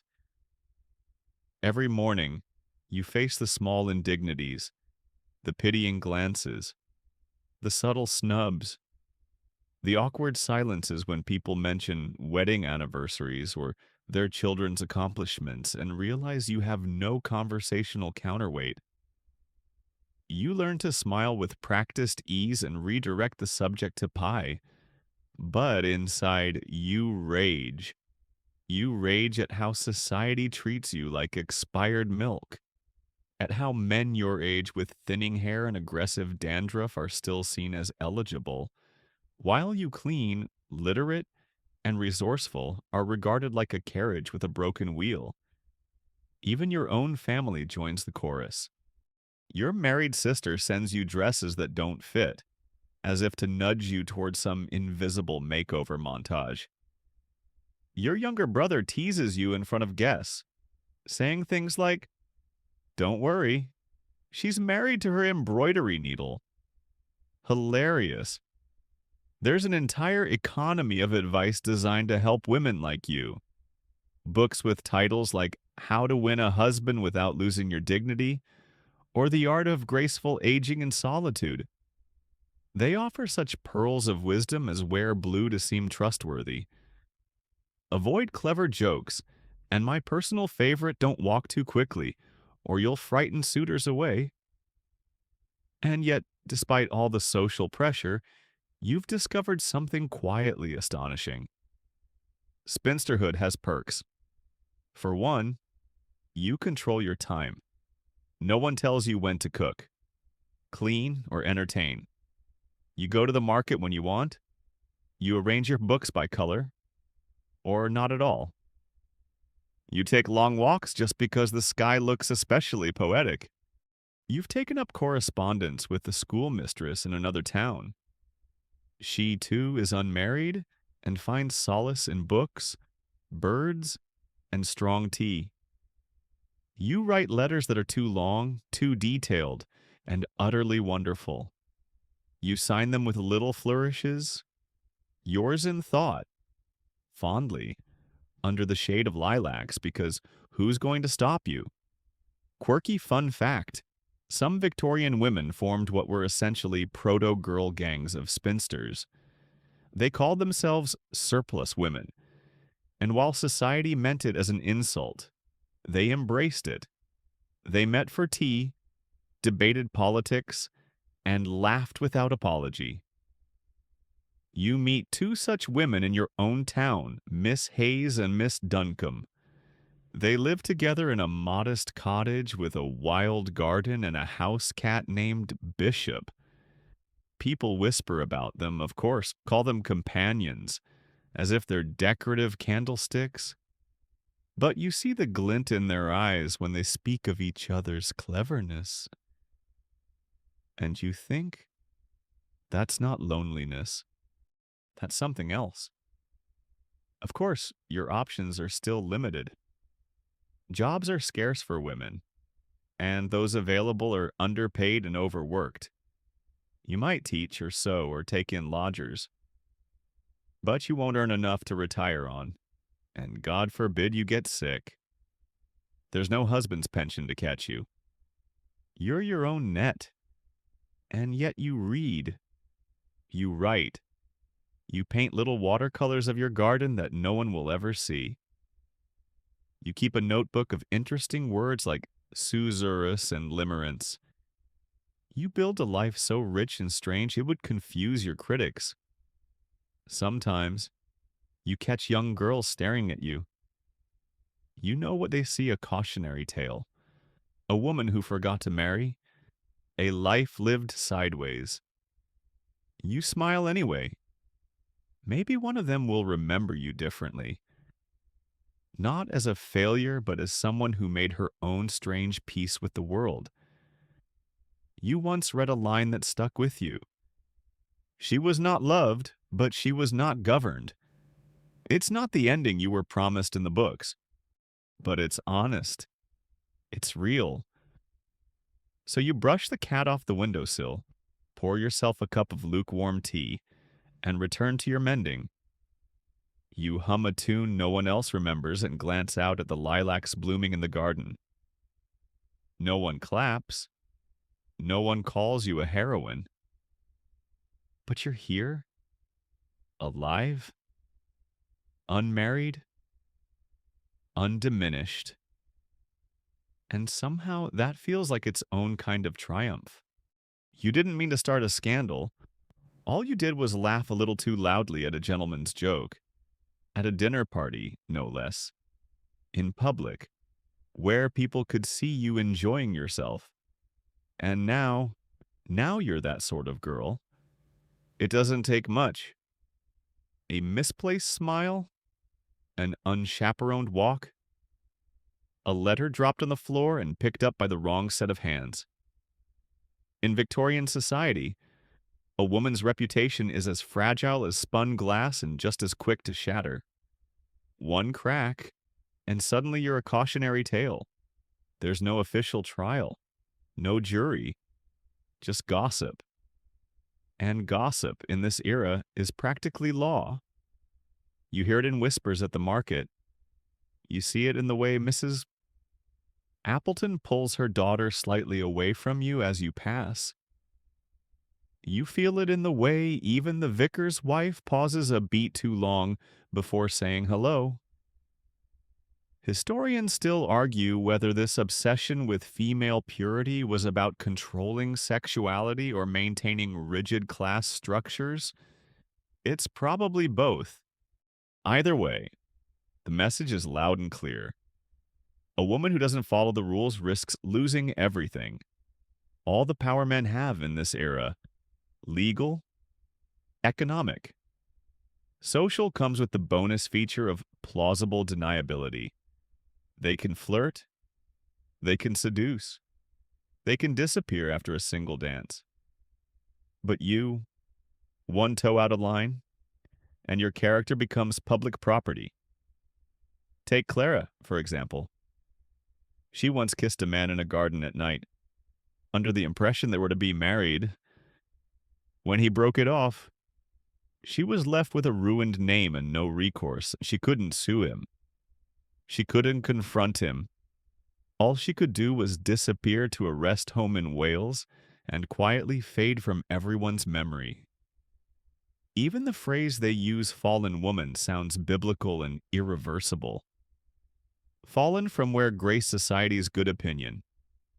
A perch no one let you secure in the first place, some women are cast out for less. Dancing too provocatively, being seen near a pub, having a stillbirth and not mourning it correctly. It's all fodder for suspicion. Once you're branded, you're locked out of polite society. Marriage prospects vanish. Employment becomes difficult. You might be sent to a Magdalene asylum, those grim, moral rehabilitation homes where silence is expected and laundry is penance. Quirky bit of grim irony. Some of these asylums profited handsomely by laundering clothes for the very people who condemned the women inside. Victorian hypocrisy comes neatly folded. The double standard is exhausting. Men caught in scandal are said to have sown their wild oats. Women are said to be damaged goods. He gets a knowing smirk. You get a permanent stain. You begin to live your life like it's a stage production. Every movement rehearsed. Every expression monitored. You avoid eye contact with men, lest someone misinterpret your glance. You check your posture, your hemline, your tone of voice. Everything must be just so. And yet, sometimes, you want to scream. Not just for yourself, but for all the women caught in the web of rumor and reputation.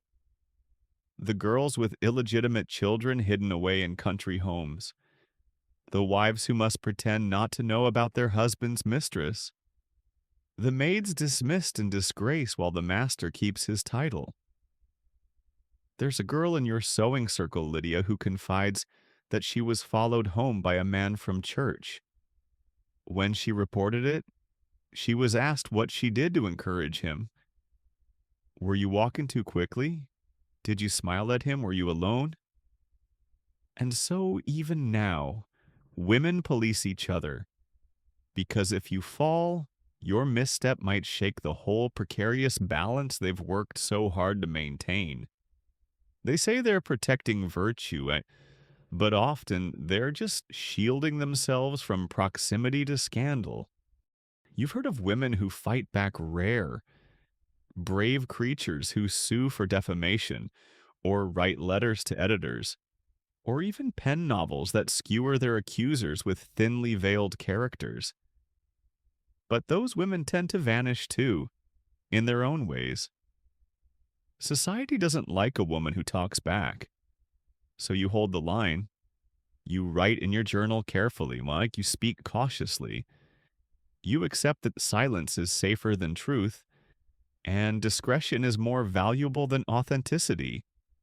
But late at night, when the house is still and the fire has died to embers, you remember a different version of yourself, the one who danced in bare feet under moonlight, who told jokes that were a little too sharp, who dared to imagine love that didn't come with conditions and contracts.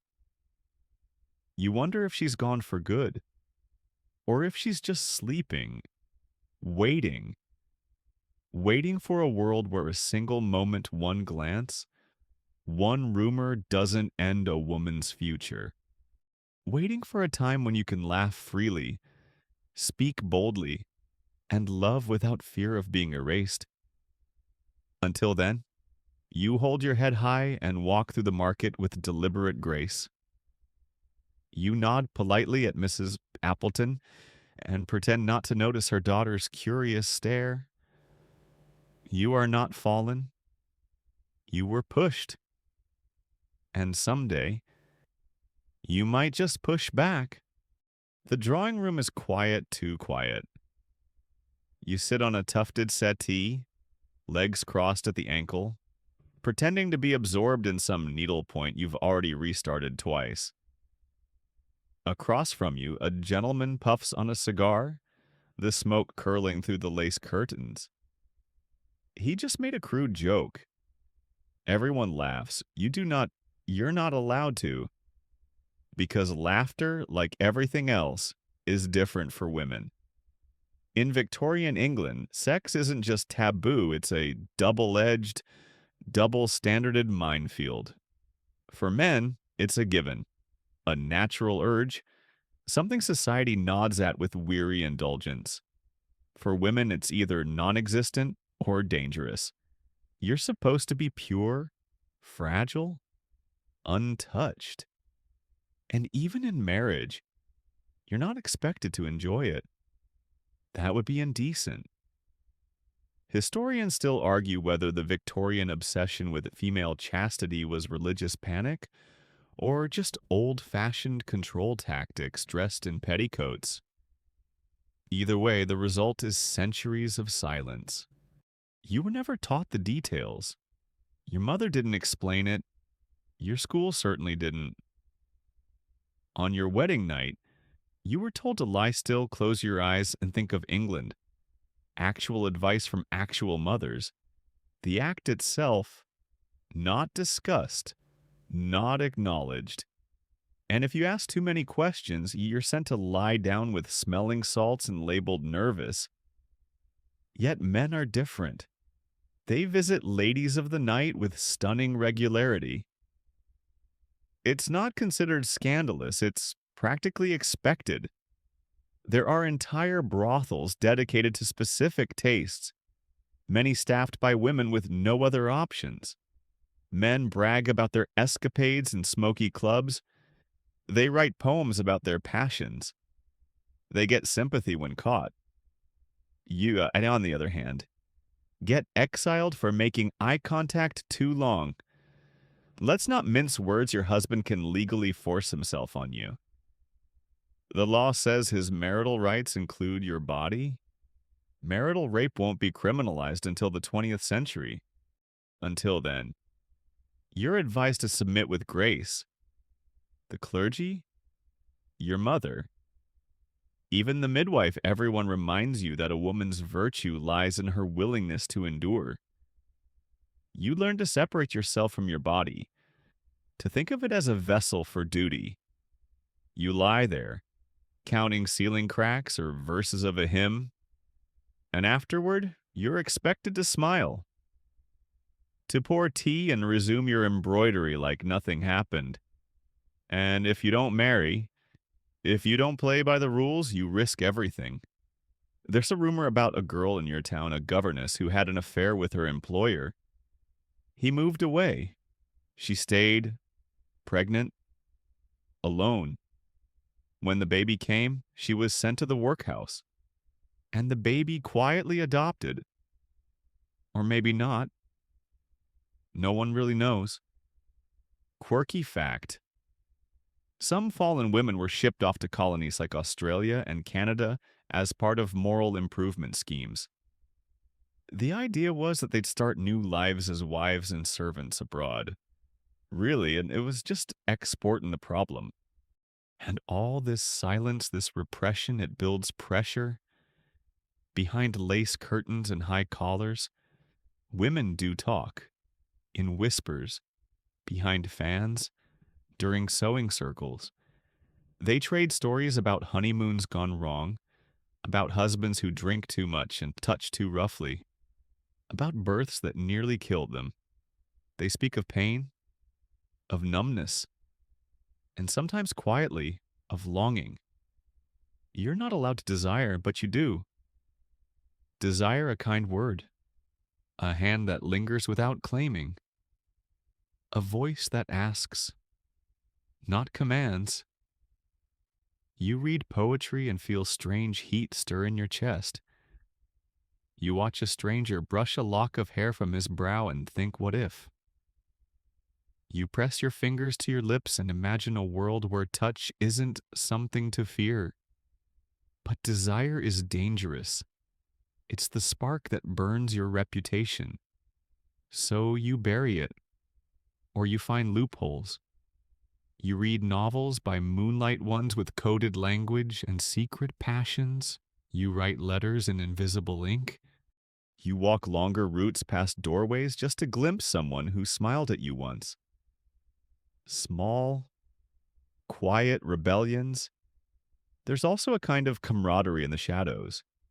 Women who live together, who never marry, who adopt the label companions while sharing everything. Love, beds, lives. The world pretends not to see, or mocks them. But you notice, you wonder. Sometimes you think about what life could be like if there weren't so many rules. If women could want openly, speak boldly, choose or not choose at all. Because it's not just about sex, it's about voice, autonomy, the ability to say this is mine, and this is what I want. And no. But until that world exists, you keep playing your part. You stitch, you smile, you nod while the gentlemen joke. And then, in the privacy of your room, you unlace your corset, let your body breathe, and whisper truths into the pillow no one else gets to hear. You are not broken. You are not impure. You are simply waiting for a time when your body and your voice can finally belong to you. The train whistle wails in the distance, a shrill, metallic dream of elsewhere. You look up from your sewing, eyes following the plume of smoke trailing across the sky, and imagine what it would feel like to be aboard. Just for a moment. To leave. To go anywhere. But in Victorian England, travel isn't for women like you. Not really. Oh, sure, the railways are booming. Steamships crisscross the oceans. Maps stretch wider every month with names like Bombay, Cairo, and Cape Town scribbled in the margins. The empire is expanding, and with it, the freedom to move if you're the right kind of person, which means wealthy, male, preferably both. Historians still debate whether the rise of mass transit truly democratized travel or simply extended elite leisure. For women, especially working or middle-class women, it remained mostly out of reach. A shiny possibility, sealed behind rules and supervision. You're not going anywhere without a chaperone. That's the golden rule. You want to take a train to visit your cousin in Leeds. Better find a respectable female relative over 30 to sit next to you and frown at any man who breathes in your direction. Solo travel scandalous. Dangerous. Practically illegal by etiquette standards. There's a term for the few who try new women. These are the daring ones writing articles, riding bicycles, even gas-boarding trains alone. Society mocks them as masculine or mad. Cartoons show them in bloomers, chasing off suitors with umbrellas. You laugh at the drawings. But secretly, you envy them. You once tried to board a train by yourself just to the next town. The ticket clerk looked at you like you'd grown a second head. "Where's your escort, miss?" he asked. "You said you didn't need one." He refused to sell you a ticket. So you walked home, all 3 muddy miles. But let's say you did travel. What would it be like if you were lucky enough to be a duchess or baroness or the third wife of some middle-aged colonial officer?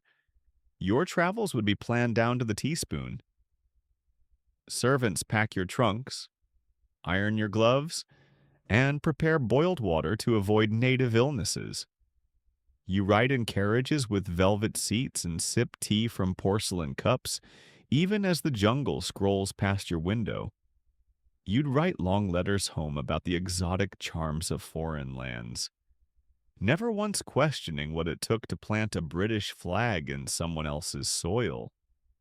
You might even dabble in amateur anthropology, sketching temple ruins and local costumes, always from a safe distance. Empire as holiday. Quirky detail of the era, some wealthy women kept travel diaries filled with dried flowers, foreign phrases, and swatches of local fabric. One lady even returned from Egypt with a mummy's toe. Don't ask how she got it. But for everyone else, travel was a dream wrapped in restrictions. Even within England, stagecoaches and trains posed challenges. Lavatories were rare, tickets expensive, and the very act of being seen alone in a public vehicle could lead to whispers. Why is she going to Manchester? Who is she meeting? You begin to understand why women carry fans, not just for cooling, but for hiding the flush of frustration. And then there's the clothing. Travel gear is a whole category unto itself. Heavy boots, dark dresses that don't show dirt, hats that won't fly off in the wind. You must always look composed, even while your carriage hits every bump from London to Lancaster. Dust in your teeth, corset digging into your ribs, but by all means, keep your hair tidy. You hear stories of women who do escape, like Isabella Bird, who traveled through the Rocky Mountains in the 1870s, alone and often on horseback. She wrote about it too. Her books caused a stir, half admiration, half horror. A woman roughing it unthinkable? You read her stories at night, under a blanket, heart racing with the idea that such a life might be possible. Not likely, but possible. Sometimes you try to make your own adventures. A walk to a neighboring village, a visit to the graveyard at dusk, a detour through a farmer's orchard. Small, quiet rebellions. The path beneath your boots feels like freedom, even if it's just to fetch turnips. You start drawing maps not of countries, but of your neighborhood. You name alleyways. Trace secret paths between hedgerows. Your world may be small, but it is yours. And in your mind, It expands. Then there are the stories you collect from men who do travel. Your brother returns from India with strange stories and a sunburn. Your uncle sends a postcard from Australia. Your neighbor's husband works on a cargo ship and comes home twice a year smelling of salt and regret. They have so much to say, so many places they've seen. And you know the layout of your house down to the number of floor squeaks. You know every step between your doorstep and the grocer's, every face along the way. But still, there's movement. Books take you farther than trains ever could. Letters bring you the scent of foreign air, the shape of a different sky, a new recipe, a new idea, a new way of seeing things. Travel through thought, and perhaps out of someday, actual travel too. Because change is coming, even if it's still far off. Women are starting to demand space, movement, freedom. One woman boards a train, another rides a bicycle, another walks across a field alone and does not apologize for it. You stand at your gate, watching the train disappear around the bend, smoke curling into the dusk. One day, you think, one day, you will go somewhere, and you won't ask anyone for permission. You dip the pen into the inkwell, careful not to blot the page. The room is quiet. Your only company, the tick of the mantel clock and the steady scratch of your hand. You're writing a story, or maybe a letter, or maybe something in between. But it mayn't have your name on it. Not really, because in Victorian England, if you're a woman and you write, you better have a man's name ready. You stare down at the top of the page. Do you use George Kerr Acton? These aren't just names, they're disguises. Costumes for your words, because if you put your real name on that manuscript, you'll be dismissed as silly, or scandalous, or worse, unread. Historians still argue whether women used male pen names solely out of necessity or as a deliberate strike against the literary patriarchy. But one thing's for sure, your voice carries further when it's wearing trousers. The Bronte sisters knew it. Charlotte, Emily, and Anne first published under Kerr. Ellis and Acton Bell. Their stories were bold, dark, romantic, critical of social structures. And when the world found out the truth, shock, confusion, accusations. Because how could such unnatural writing come from respectable young ladies? Even Jane Austen, who wrote quietly brilliant novels in the early 1800s, published anonymously by a lady. The title page read, as if to say, don't worry, she knows her place. You finish your paragraph and sit back. Heart-pounding. Will anyone ever read it? Will they know it was you who captured that image, turned that phrase, conjured that feeling? Or will it be chalked up to some imaginary man with a strong jaw and excellent penmanship? If you're fortunate and daring, you might get a piece published in a magazine. But even then, it's under initials M. G. Hawthorne? Or A. E.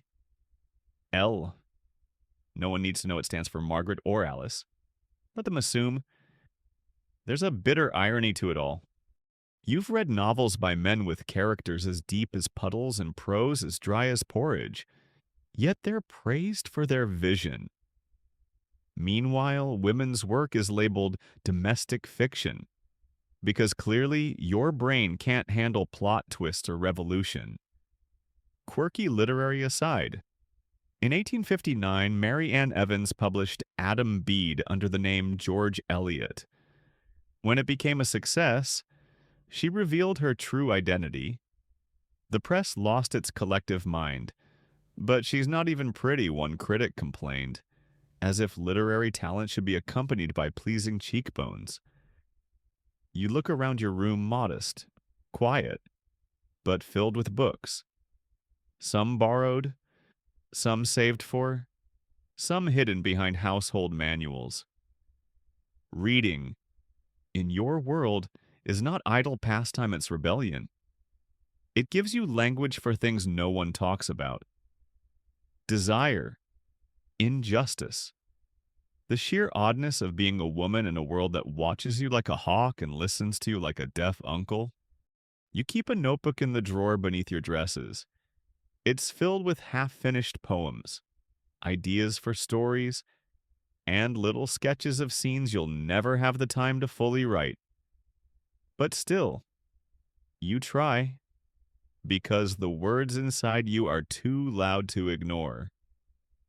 Your friend Marianne writes, 2. She's got a talent for dialogue and a wicked sense of humor.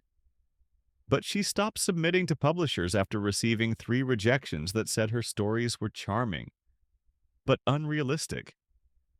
One even wrote back, try something lighter. Perhaps a cooking column. Men write about war, conquest, crime, madness, and they're called serious. You write about the loneliness of marriage or the heartbreak of raising a child who won't survive winter, and you're told to stick to knitting patterns. You sigh and stare out the window. The rain taps the glass like a tired editor. You imagine your story out in the world. Someone reading it on a train, or by candlelight, or in the hush of their own solitude. You don't need praise. You just want to be heard.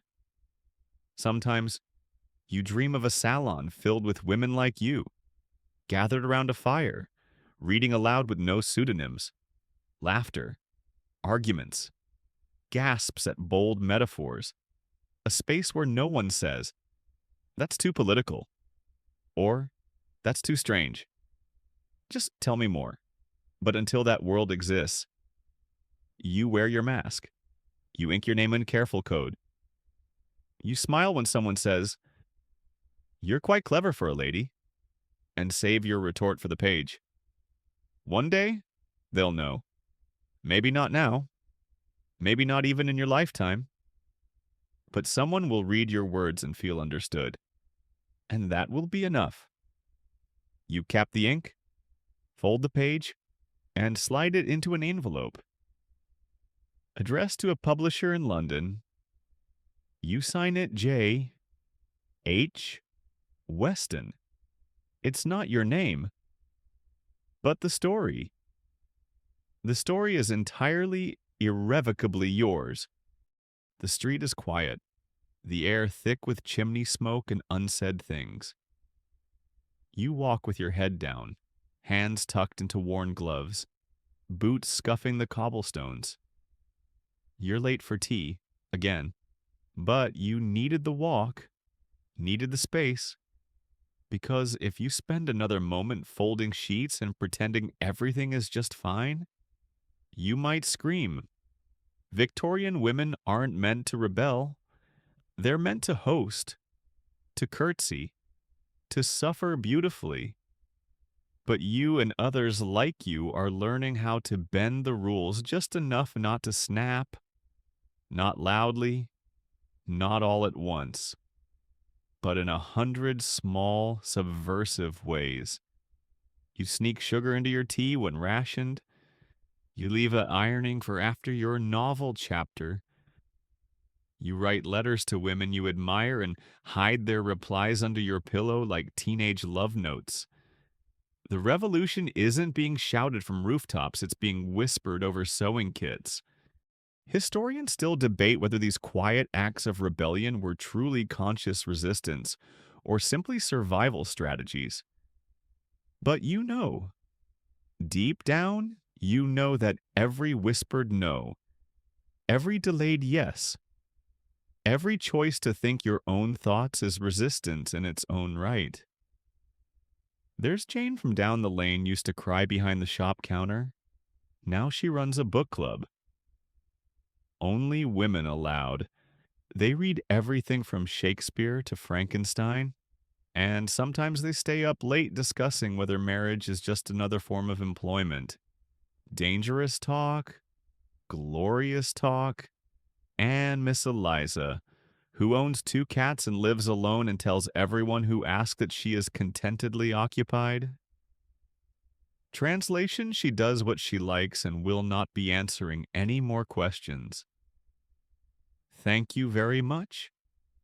Then there's you reading poetry aloud to your younger sister, emphasizing the lines about freedom, about women with willful hands and wild hearts. You tell her it's just a silly game, but you see the spark in her eyes. You go to church and hum the hymns, changing a word here or there. You call your houseplants Mrs. just to feel like you're surrounded by opinionated women. You make stew with paprika, even though your mother-in-law says it's unnecessarily foreign. These aren't revolutions, they're footholds. Quirky detail. Some women embroidered secret messages into their samplers, words like truth, mine, or resist hidden in decorative vines and birds.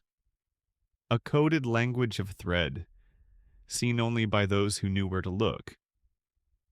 You keep a diary, and of course, everyone does. But yours is more than just records of the weather and who came to tea. You write what you really think. You sketch tiny versions of your face, growing bolder across the months. You give your inner self a name, maybe Eleanor, or the other me. She says the things you don't dare say aloud.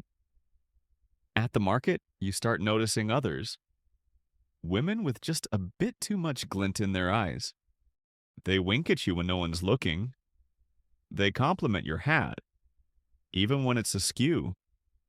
You exchange glances like secret handshakes.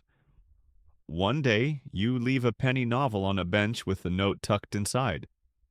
For the next woman who needs a better ending, you walk away fast, heart pounding, and never find out who picked it up. But it doesn't matter. You've planted something, and sometimes you slip. You speak too sharply. You forget to soften your tone. You roll your eyes too obviously. The reactions vary: raised eyebrows, cold silences, the dreaded phrase that's not very ladylike. You feel a sting of shame, then a thrill of defiance. Because really, why should it be? You hear of a woman in London who refused to leave a public reading room until she'd finished a newspaper article. The clerk threatened to fetch her husband. She told him, "I'll be here long after your dust." Sir, they say she's mad. You think she's magnificent. Your friend Margaret stops wearing a corset, says it's bad for her lungs. Everyone talks, but when you try it once, just for an hour, you feel like your ribs can finally breathe. You dance alone in the parlor and feel your body belong to you again. You start writing lists of things you love: fresh ink, thunderstorms, the way your friend Helen pronounces the word fierce. These are tiny rebellions too, choosing joy in a world that only offers duty. And in all this, you realize something. You may not live to see the vote, or to go to university, or to travel alone without causing a scene. But you are part of the scaffolding, the bones of change. Your whispered maybe not helps build the shout of absolutely not in the years to come. You're not trying to burn down the house. You're carving a back door. You're greasing the hinges so that someday someone else can walk through. You keep your rebellion quiet, but not secret. You pass it on like a recipe, or a song, or a smuggled letter under a tea cozy. And every night, when you blow out the candle, you whisper something, not a prayer. Exactly. Not even words, really. Just the promise of another woman, somewhere doing the same. You tug your shawl tighter against the breeze as you step into the garden. The morning mist clings to the hem of your dress, and the air smells faintly of coal smoke, bread, and rain. It's 1899. The century is almost over, and something is shifting. The streets still echo with the same horse hooves and the clang of iron wheels, but there's something different in the way women walk. Now heads just a little higher, footsteps just a little firmer. Change doesn't arrive with trumpets. It comes like this: a creak in the system, a loosened corset string. It's subtle, but you feel it. The suffragists are organizing leaflets printed on borrowed ink presses, speeches given in candlelit halls where the air buzzes with something dangerously close to hope. They're asking for things no woman's supposed to want: votes, education, control over their own money, control over their own bodies. Scandalous, and yet it's happening. Historians still argue whether the final years of the Victorian era were a genuine turning point or just the slow unraveling of a long, tight stitch. But you don't need a historian to tell you that something's coming. You can feel it in your bones. You attend a meeting, just once, held in a neighbor's parlor with tea served in chipped cups and arguments flying like bees. One woman says, "If they call us unfeminine, then let them." Another says, "We are not here to be liked. We are here to be heard. You don't speak. Not yet. But you listen. You nod. And when you leave, you walk taller. Your niece, barely 16, announces she wants to become a doctor. You wait for the laughter, the usual dismissal. But your sister just says, then you'll have to be twice as good. That's progress tiny, sharp-edged progress. You see it in fashion. 2. Skirts inching higher, bodices loosening, haircuts going short. A few daring women swap corsets for brassieres and bloomers. Outrageous. Practical, comfortable, quirky, and delightful detail. In 1895, Lady Harberton is refused service in a hotel for wearing rational dress, a skirt over trousers. She sues, she loses, but the story spreads like wildfire. Suddenly, everyone is whispering about bicycle skirts and freedom of movement. Even newspapers, usually allergic to change, start publishing columns written by women. Advice columns? Yes, but also essays on politics, health, ambition. Some are still under male pen names. But the voices are clearly female, strong, sharp, unapologetic. You begin to dream out loud. You talk with friends about books and rights and what it might be like to own property, to vote, to not be considered hysterical for expressing a coherent opinion. You no longer whisper. You speak. And yes, the old expectations still hang on like ivy wrapping, clinging, choking. You're still expected to keep the hearth warm and your voice down. Still expected to say yes with a smile and no with regret. But now, when you hear someone say, "A woman's place is in the home," you raise an eyebrow and reply, "Perhaps. But she ought to own the deed, don't you think?" And sometimes the man stammers. And sometimes he smiles. And sometimes he nods. Even marriage begins to shift. Women speak of wanting companionship, not just stability. They start to delay marriage or avoid it entirely. A woman who chooses a career over a husband is still whispered about, but she's not quite the villain she once was. You read stories of women forming businesses, saving up for their own land, traveling without husbands, sometimes even without chaperones. Gasp. You read about Sarah Grand, Mona Caird, and other so-called new woman writers who dare to challenge the very idea of what a woman should be. You buy a pamphlet, hide it in the back of your cookbook. You read it late at night by lamplight. It thrills you, frightens you, fills you with questions you can't unask. And the younger girls, they're different, bolder, sharper.